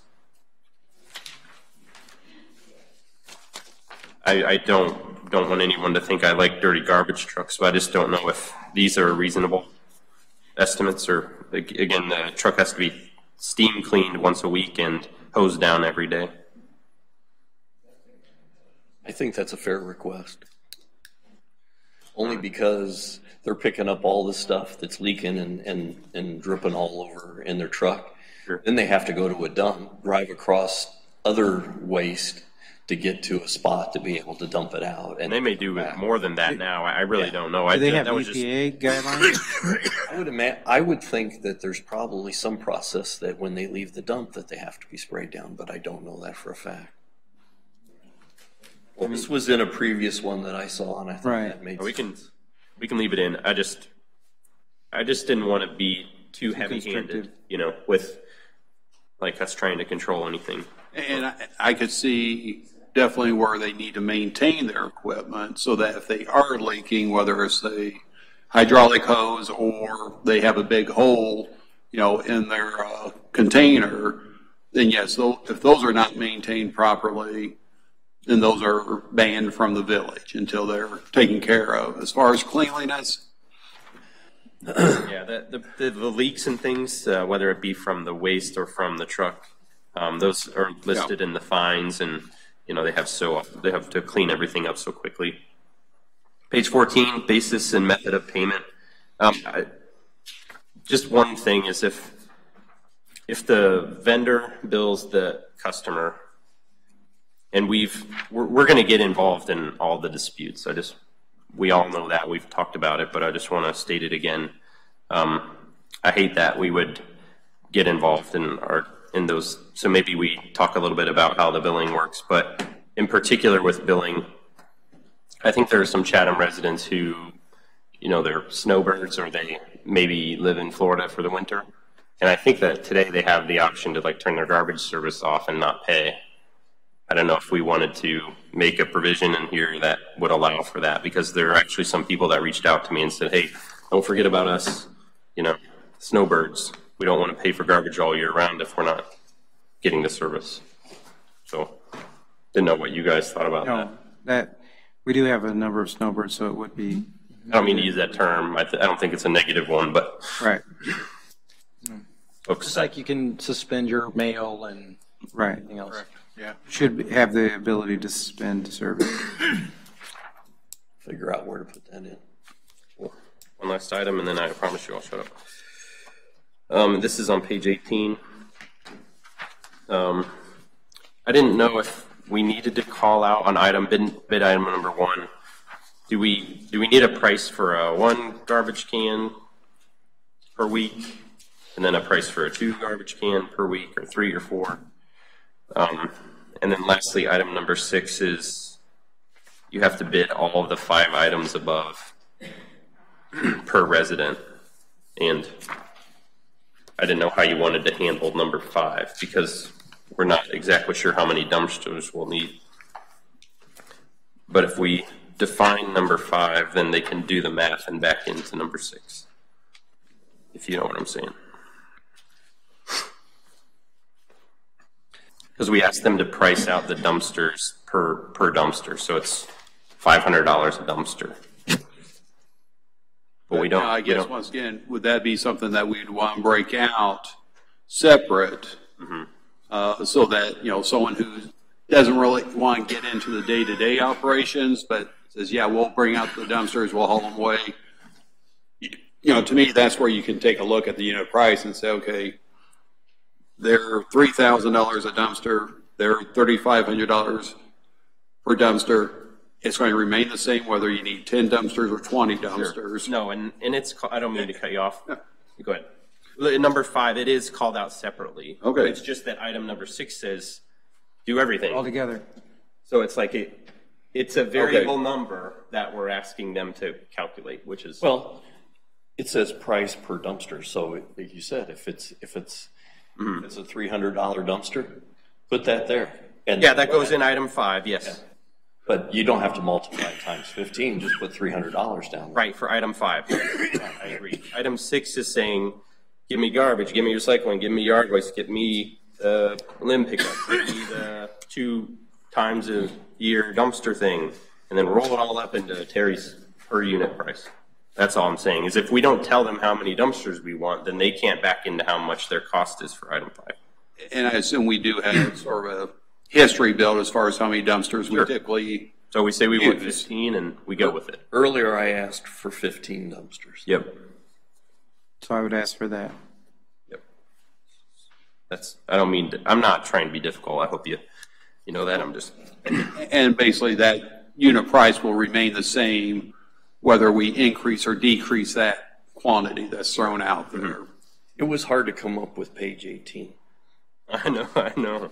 Because I'm an Excel guy, and I can imagine this huge table that I would build, but we'd be talking about it all night. Well, and I thought about not even putting something down that they could put on paper and said, just give me your cost of all of your different items, and then we'll look at it. But that would be so much harder to try to compare, you know. So I thought, well, I'll make an attempt at this, but. Thank you. And I know it's less likely that if we had a 1-year option that those would be competitive prices or costs. So that's why we have 3-year. I know. I just bring it up if this is such a new idea, if we would want to include it just to see if there was something that looked reasonable, that way we don't have a long-term commitment. I like not having a. Just my experience, a 1-year contract's not going to get us anything. May even cost us more. Right. I just don't know. I don't know how common these agreements are with single waste haulers. It was a single waste hauler. I know how common the contracts, the length of the terms are. I think Peoria was 3. This is what I would do if I was bidding and I bid a 1-year contract. I would bid it at a loss. Yep. And run the 2 other competitors or 3 other competitors completely out of business. And then year 2, year 2, they won't bid it, and I'm the only bidder. Yeah, you want to. Because you can take a loss for a year. Sure. I don't think you can take a loss for 3 years, 3 to 5 years. Yeah. And one other thing about the 1-year thing is that I know this is just a request for information, but we may find that the winning bid or the best bid or whatever requires their garbage can be used. And I have garbage cans already, so that means I've got to do something with my existing garbage cans. eBay, or sell it to Terry, whatever. But then, if we do it a year, and then all of a sudden we switch gears and go over to this other company who you bring your own garbage can, I got to buy new garbage cans again. Right. Or then Terry, will you resell them to me? Or probably. Like, you know what I mean? Like, it's just, I want to make sure that this is so complicated. We got to think about it in all kinds of different ways, especially how it's going to affect those amongst us and those all village residents. Are we currently, let's go back to that, are we currently allowing the option of whether or not we have to buy it's do you remember where that's at? Yeah, it's spelled out in, Pat touched on it a second ago. It's page 8, container type and size, and then also container type and size. It's in that top section. It leaves it open. Yep. Yeah. That was good. That's back to, and that's where I was talking about the segregation materials as well. So do we have any other additions, comments? Down at the bottom of 18, I miscalculated. I had 6,000 addresses. We're probably closer to 5. Okay. So I'll have to base everything off of 5,000 residents. I was thinking about the annexations and stuff too, if we get more residents. Sorry, guys. No, thank you. Base it on 5. Thank you for being thorough. Any other comments on the RFP, or are we okay with it? The other thing that we could do is we could completely throw this thing away and not bid it, leave the waste haulers the way they are, and just get out of the branch and leaf bag pickup.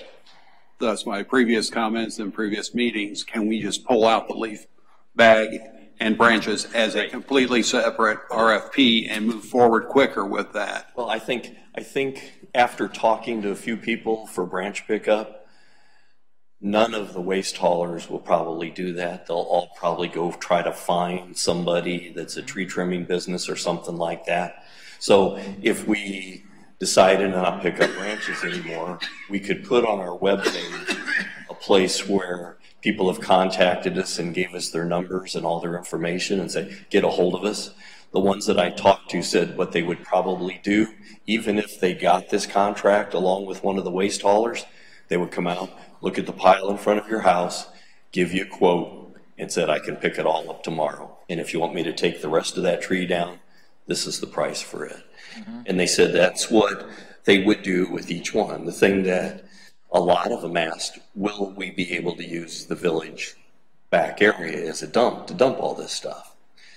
I do not want that to happen. I want that to be cleaned up and for us to be able to use that as a yard and not as a leaf bags and branches and everything else. The folks for picking up leaves, they already have a process for that. They already do that. They sell stickers. They can continue to do stickers, and when you run into those months, you just buy stickers for the amount of bags that you put out. And for those who decides to mulch their leaves and don't bag them, then they don't have to pay. Then they're not paying for it. Apartment residents. All of our waste haulers currently offer recycling. All of them have different prices for 2 cans and 1 can. And we have contacted one of the waste haulers that has a discrepancy in what they charge customers, and they're coming in tomorrow to talk about that. But that is an option if you decide that this is too big of a monster of trying to be able to narrow it down. Okay. And I don't think anybody would be upset if you took it this far. We had a lot of good discussions. We come up with a lot of different ideas, but if we went out at least to get out ahead for you, and I think it helps with your budget process to do a branch and a yard waste. You could just do that in and of itself. I will say there will be some residents that like the village picking up the yard waste. I'm sure they do. So, I mean, that will be. If we do that, are they willing to pay actually what it cost? And I can have at the next meeting the sheet showing you exactly what it costs to be able to run that operation. And I think we're talking about the green program, and I did a little. Or do we go to the point where we say, okay, it's going to be each individual property owner to handle their own leaves, handle their own branches? We do away with the $2.50 we charge each month. Or if we decide, okay, we're going to do it for the entire village. If you want to opt in, that's fine. Otherwise, you're going to be charged regardless. And that price, depending on what the actual cost is, I think that's where we need to make sure it is, I'll say, self-funded. Everyone I talked to today, business-wise, said that the village needs to get out of this business and let the private industry do it. That way they can charge what it takes to get it done. I would agree, because we may see a reduction in our work comp rates too, because that exposure is pretty high. Tree trimming and tree and branch pickup is a pretty high factor as far as class codes go in workers' compensation. And if you have employees that aren't trained in that are picking it up, it's even probably a little higher. We started on this thing with the idea to have a lot of good discussion.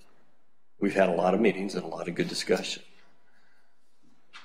The thing that I'm hearing from most of the folks is they don't want to change from their current waste haulers. And if we get decent prices from the waste haulers, people now know that there's options out there. They can look at what the different ones are charging. I don't know if we need to go any farther with this. I would just say make a focus on the yard waste and sticks. And I think, like Terry said, each person is on their own. Yep.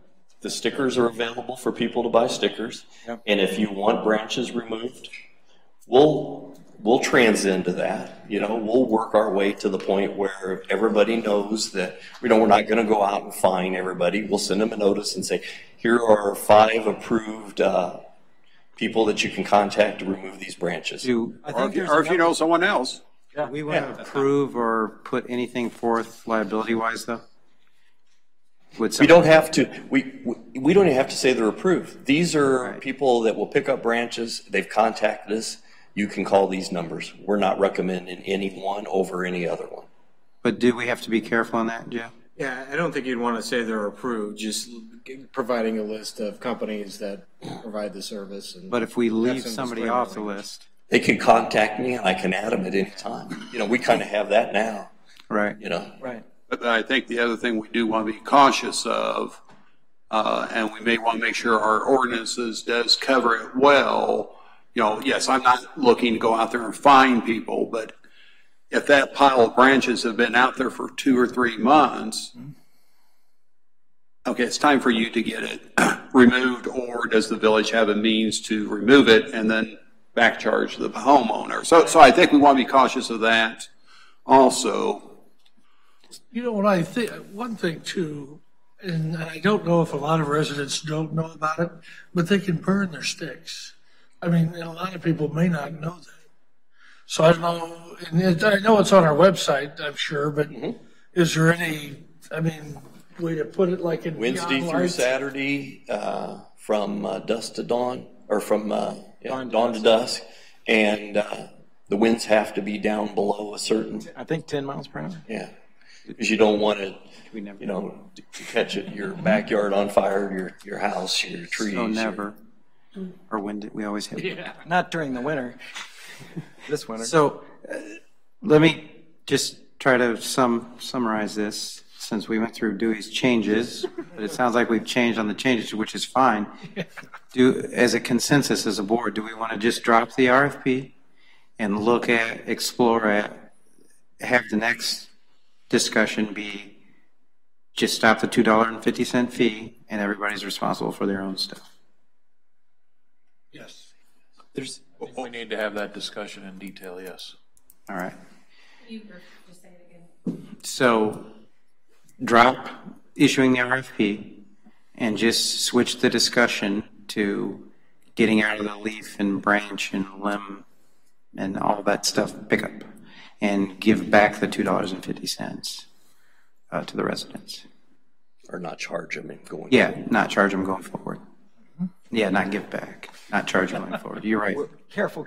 Clarification. Be like, I didn't get my 250. Talking about beginning to discuss that. Correct. To be very clear, I'm not talking about eliminating it or doubling it or anything like that. Correct, but that will be the only We'll thing we'll discuss be it. discussing going forward. And we'll just go ahead and table the RFP until something causes us to bring it back up. And that 250 discussion's not going to, it's going to be a long, lengthy discussion like the RFP was. Right. Just so we make sure we don't miss anything, and the waste haulers and everything. Correct. And I'll have Yard waste haulers. And I'll have for everybody a copy of what our estimate is on how much it costs to do both of those programs. And so with our staff for a year. If you could give us a real cost, what it's going to be for the year, and then what the 250 adds up to, where the shortfall was, and then what we would have to raise it to cover the program to pay for itself. That would be good for the next discussion. That would be very helpful. Now, I guess the other question I would have, as far as continue with the discussion of the waste haulers, is there things that we need to improve within our ordinances to make sure we are covering, you're not allowed to bring a truck in that's leaking oil all over the place or that has a giant hole in the back? We need to possibly look at making reasonable improvements to our ordinances so that if you're going to do that in our community, here are the things you have to meet. I think we want to definitely stay away from trying to say you have to have this size of truck. I think we might be able to say, okay, here's where everyone's running. We've heard that they're coming up with this, 50-yard truck now. Maybe we can put some maximum in there. But I would think we would want to make sure we don't preclude anyone that's currently there with their existing equipment. So I think that type of discussion should probably continue. We can't. We had a waste hauler last year go through 3 subdivisions leaking transmission fluid. We saw it. We contacted them.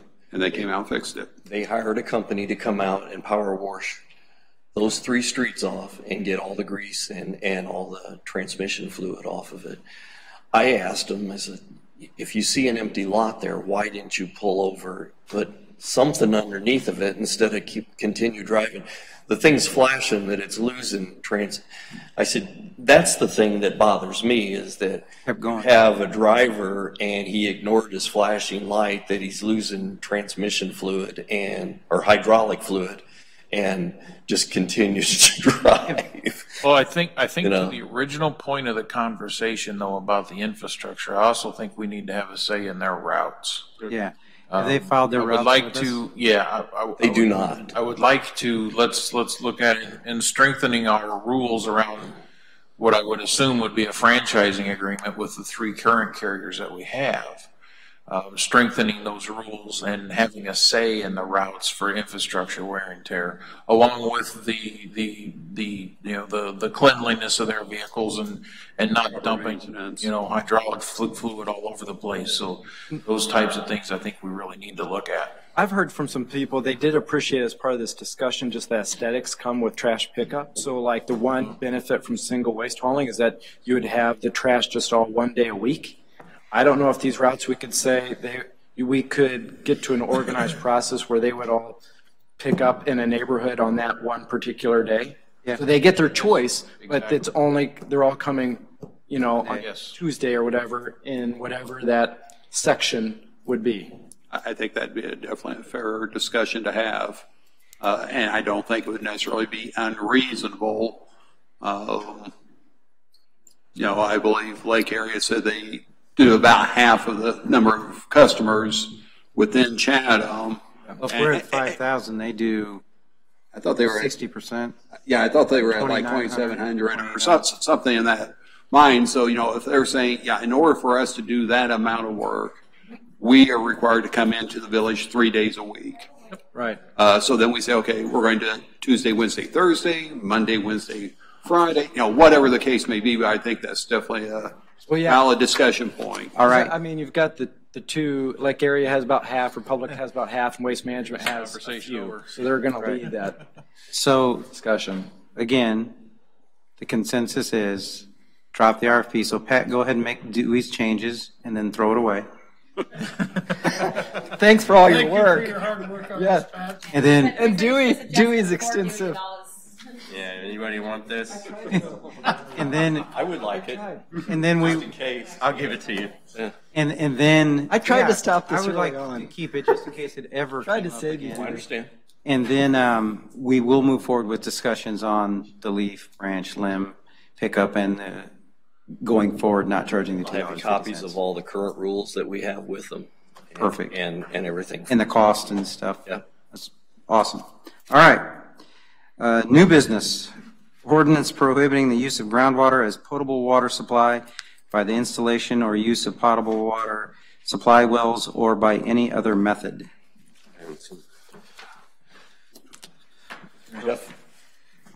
Jeff contacted the engineers that requested this.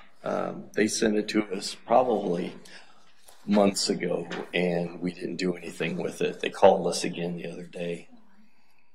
This is in reference to a gas station in town that is not currently the same owners. It's different owners, different company. They had leaks in their tank. They came out, they dug up the concrete, they removed the tanks, Cleaned and tried to clean as much of the dirt up as they could. But I'm guessing that they didn't get it all.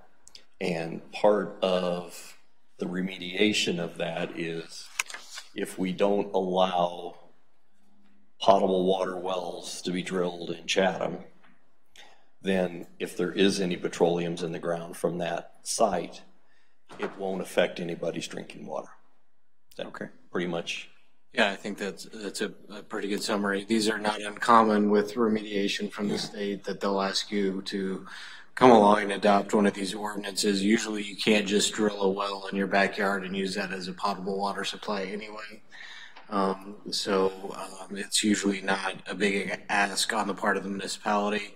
Usually what accompanies these are a highway authority agreement, which can be a little bit more controversial in terms of who's taking responsibility for it, and if you're ever going to disrupt the soil, who's going to be responsible for that.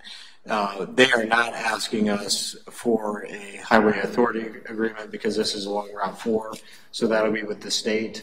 So the village gets kind of the light ask on this and only has to approve the potable water supply ordinance. Well, I guess my question is, yes, part of it is the state route that they're at an intersection. The other route is ours. I don't know what monitoring they have done, knowing that petroleum products do migrate. They don't care where the right-of-way line is. I guess I'd be a little cautious just to say we'll just let the state handle it, but they're only going to worry about Route 4. Well, they're not asking us to approve any kind of other agreement that says that the village will do certain things or take on certain obligations or responsibilities. They're just asking us to approve an ordinance. Don't drill wells. Saying you can't, have a potable water supply there. But you can't do it anyways. Right. So we're saying you can't do what you already can't do. Right. But yeah. Makes sense. Why should the village agree to it? Why should the village, does anybody have any? Well, a lot of times these will come up because they'll want to redevelop the property. They'll want to, they might want to sell it. They might want to repurpose it. And so they'll need some things like this to be approved in order to get the necessary permits from the state to go ahead and. But do we already have the ordinance that prohibits it? That prohibits. I looked today and there's some provisions in our code that say that you can't kind of interfere with the water supply. But I did not find anything, and I did not look with a fine-tooth comb, but I did not find anything exactly like what they're requesting in this ordinance. So what about people who live out, this would be outside our village limits, but people who live out in the country that don't live larger land, they dig their own wells. Right, but they're outside the village limits and wouldn't be on our water. So, if this is a state issue. What if we annex them, though? Do they get grandfathered? Questions going on. Say that again. So he's saying if they live outside the village, you could have, like on the old Mile Farm where I live, at some point it maybe wasn't in the village. If I have a well on my property and then we annex them in, are they grandfathered or now do they have to tap into us? Cap the well and can't use it. I think, and it says except for uses or methods in existence before the effective date of the ordinance. Okay. So I think it would be grandfathered in, but those are good questions and I can go back and verify that.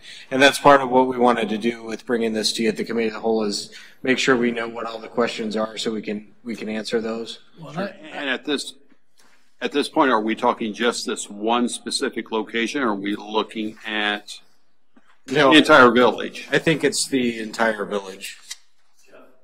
I think if you ask them to give their projected watershed from that location and where they expect that watershed to run to towards the lake, that way we could look at it and see that it's got to be a much, much smaller area. It's something that happened at Walnuts in Route 4 here is not going to affect something on Covered Bridge Road. See what I'm saying? It's going to affect anything going north towards Polecat Creek. Right. So Potentially. Potentially. And basically this morning I was in a 2.5-hour meeting dealing with special waste, working with county engineers, coming up with some sort of policy for checking for it. Besides just the groundwater, you also have to take a look at what the I'll say bedrock is, because if all of a sudden the bedrock's running the other direction, then you could have that petroleum stuff moving in that direction if it's already in the ground.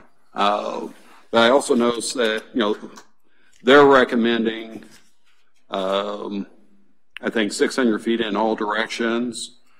I don't know if that's based on EPA, but I know when we have to do a special waste review of a highway project, I believe the minimum we have is 1/4 mile, and depending on the type of review that's being done, it could be 1/4, it could be 1/2, it could be a mile. And I can't say I know this company.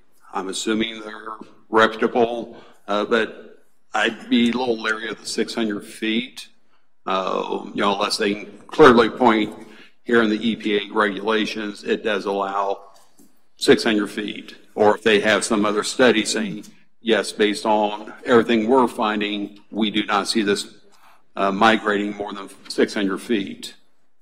The other thing you have to take into account, guys, too, is you've probably all been through towns that there's an abandoned gas station sitting right in the middle of the town.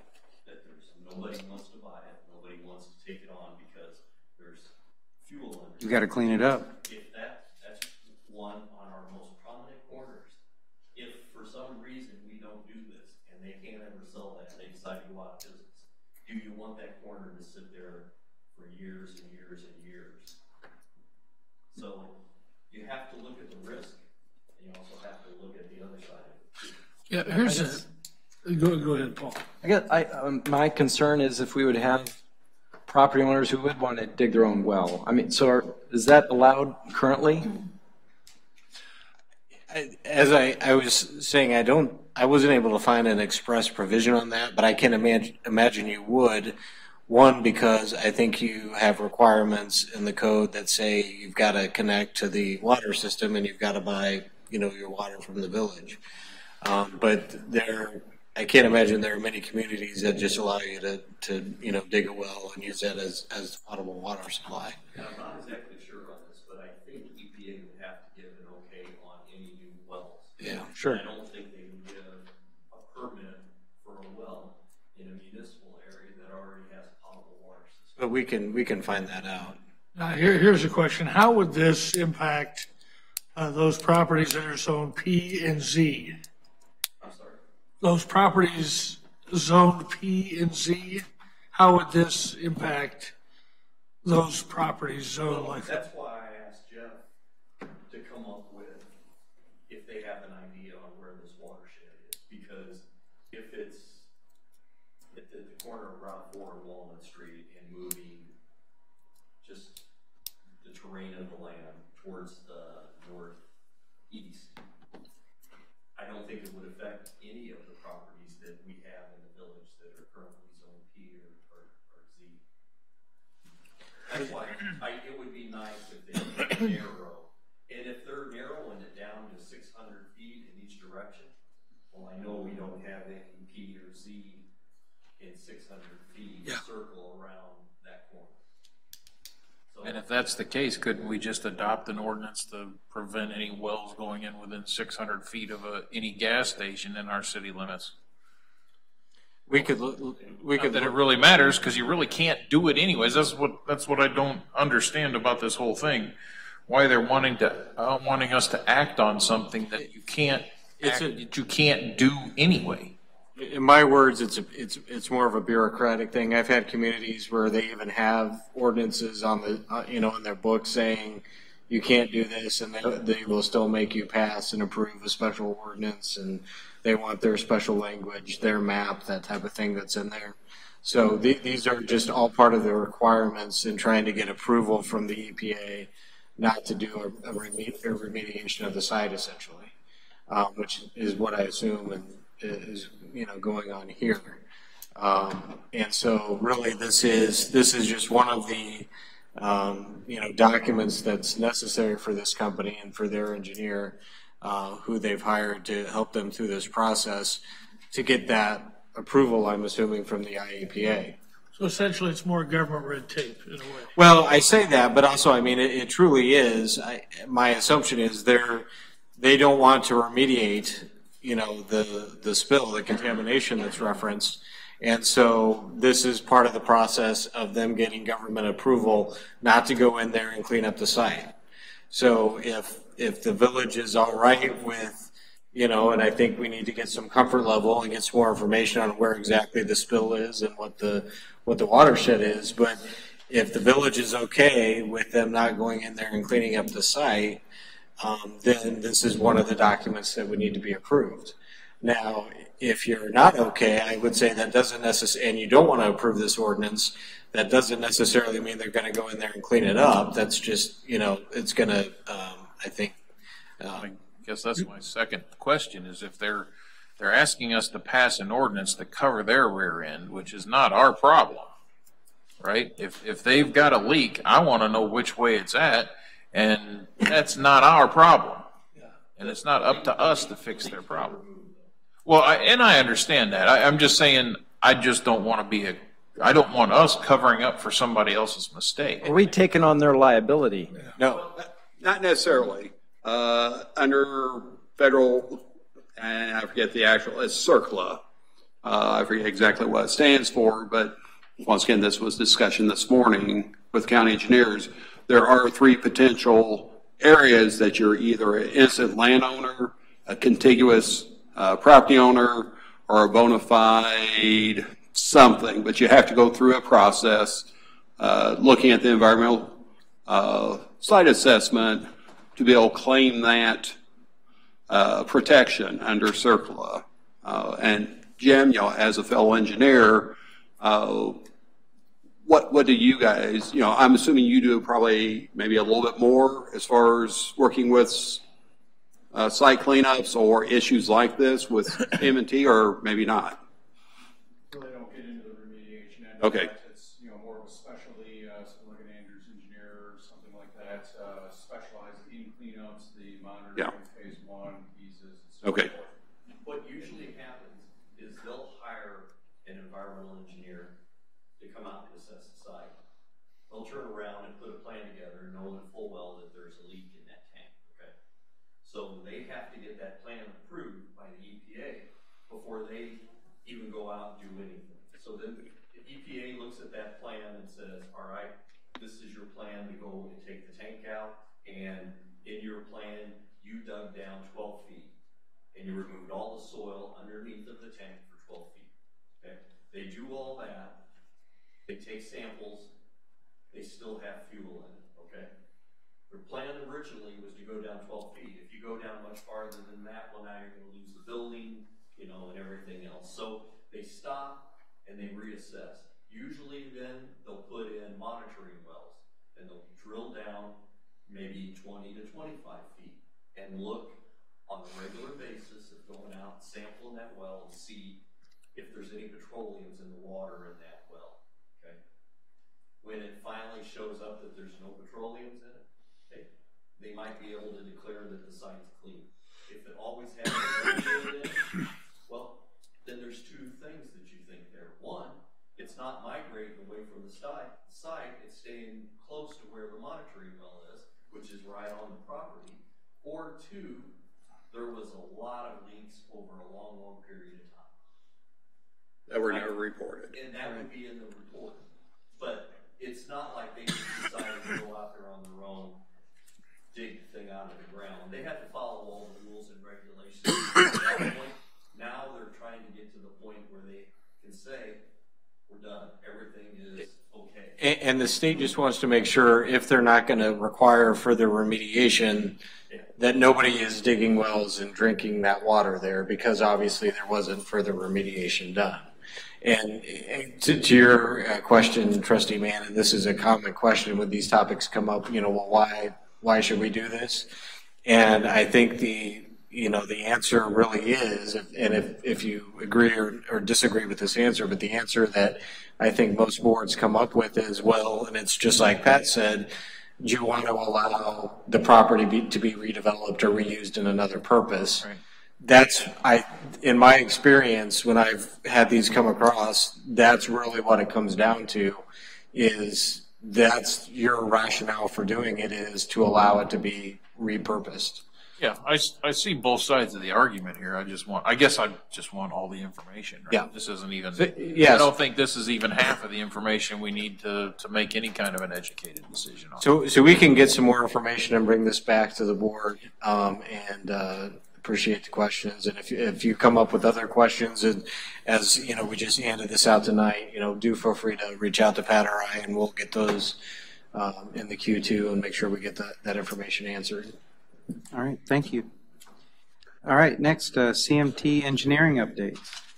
Okay, have an hour and a half.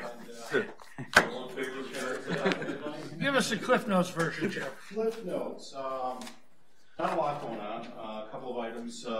Let's see. Got a couple of questions on when park's starting up again. So I got a call into the contractor.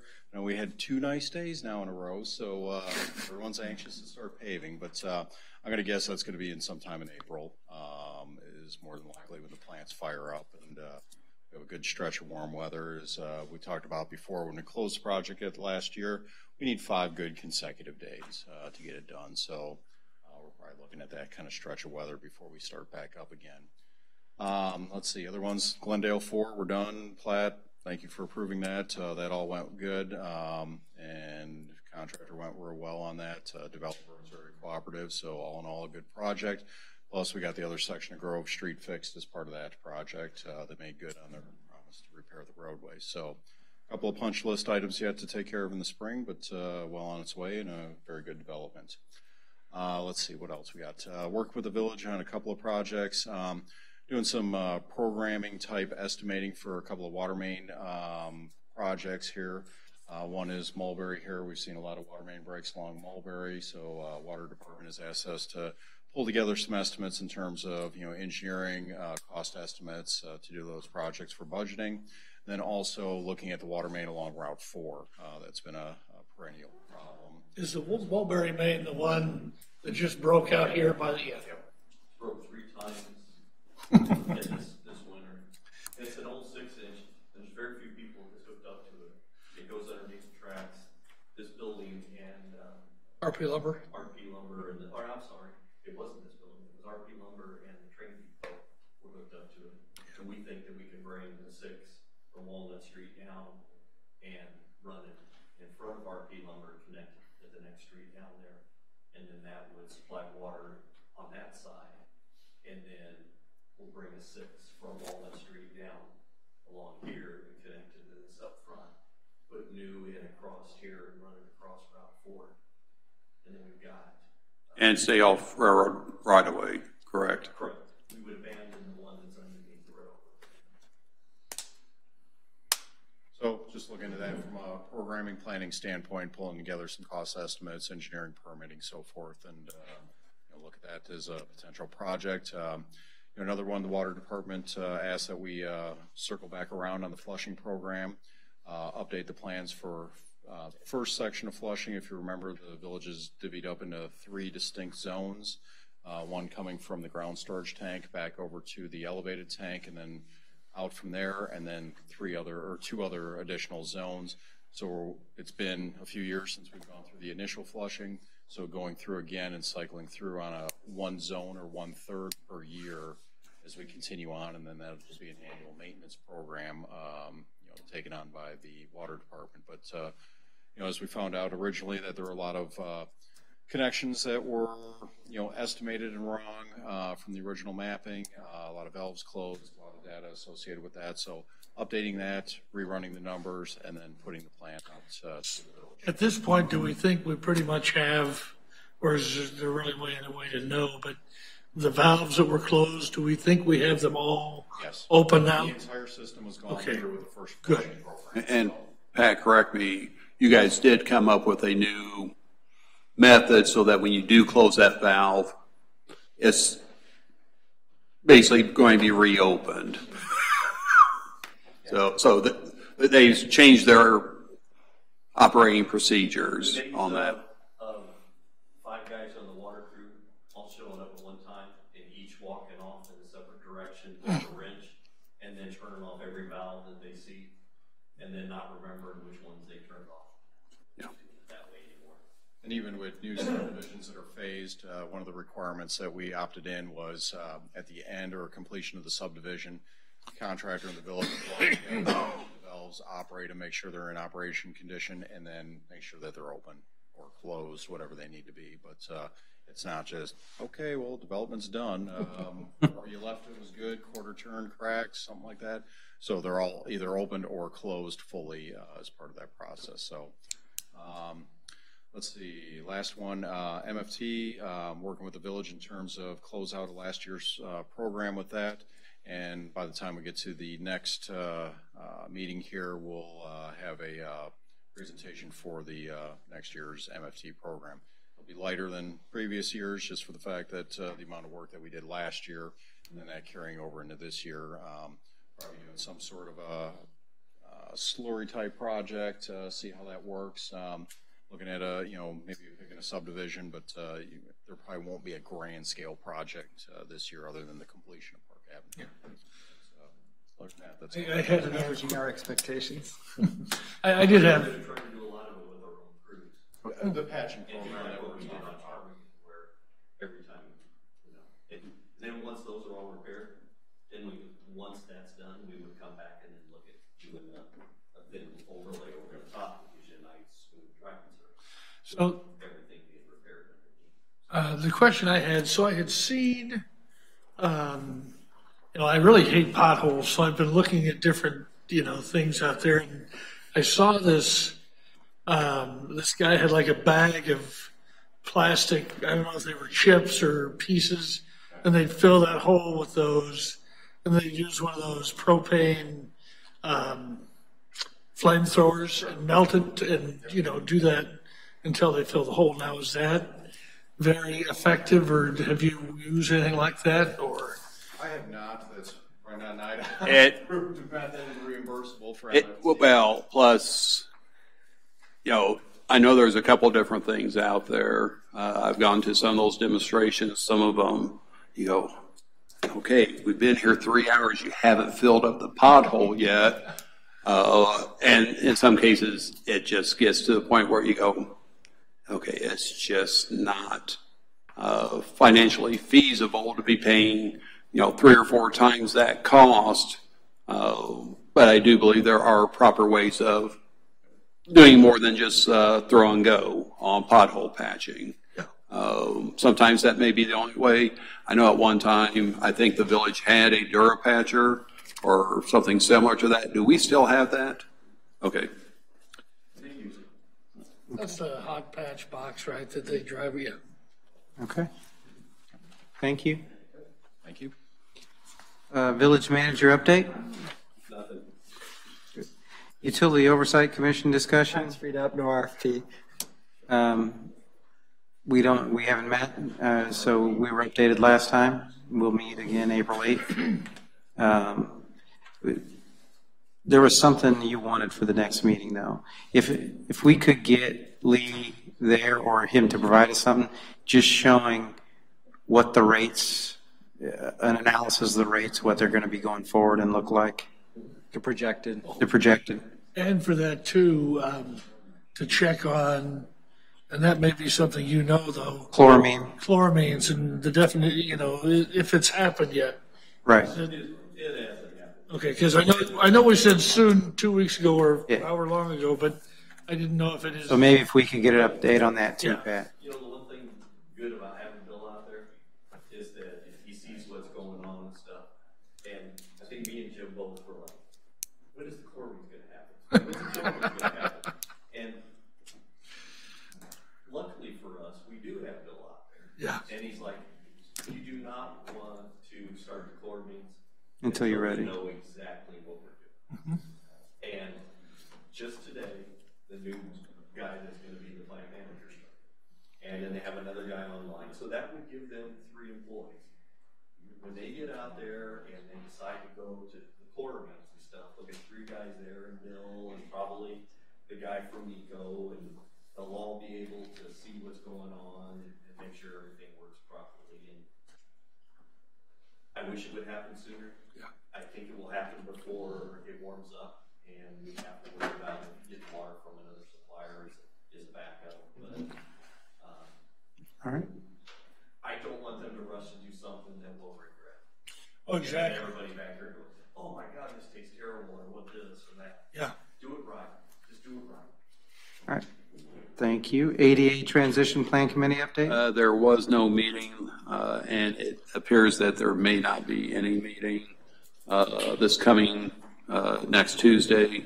I know Trustee Mann has indicated he will not be able to attend. I do know one of our current committee members has had some health issues, which has prevented her from attending. Okay.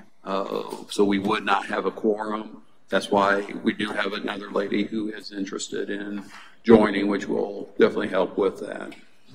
Terry, is that official for no meeting next Tuesday?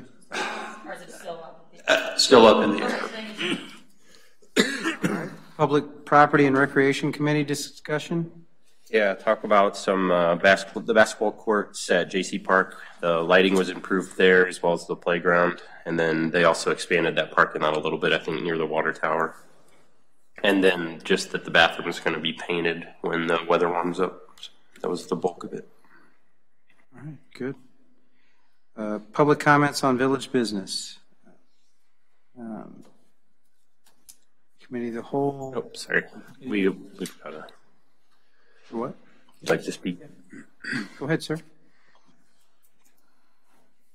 I just recently moved into the village a few years ago, so I'm not familiar with the infrastructure. I had just a couple of questions. One is, where does the village get its water from? South Sangamon Water Commission. South Sangamon Water Commission. Uh-huh. And are there any instances of low water pressure in the village? Not any time. That I'm aware of. None that you're aware of? Yeah. Okay. The closest water to the village is what, CWPL, I believe? CWLP. CWLP. That's in Springfield, right? That's Lake Springfield, yeah. Correct. And this place you get your water from, where is that at? Rochester. It's out by Rochester. So the water is pumped in, or? Yes. Yes. Yes. Okay, thank you. You're welcome. All right. Schedule of meetings. Committee of the Whole, 6:15 Municipal Hall, March 12th, 2019. How about What? the 26th? March 12th. That's today. We just Yeah. put the agenda on Yeah. the regular board, and so the committee just has today's meeting. Because it was 15. Yeah, so that's today. Never mind. Done. No need for closed session? You did. No. I have a motion to adjourn. I'll make that motion, sir. Trustee Mao I'll second. and second by Trustee Mann. All in favor? Aye. Thank you. We have a few minutes. I have a couple of questions out on the park. Wells are not regulated by the EPA. What would you say? Wells are not regulated by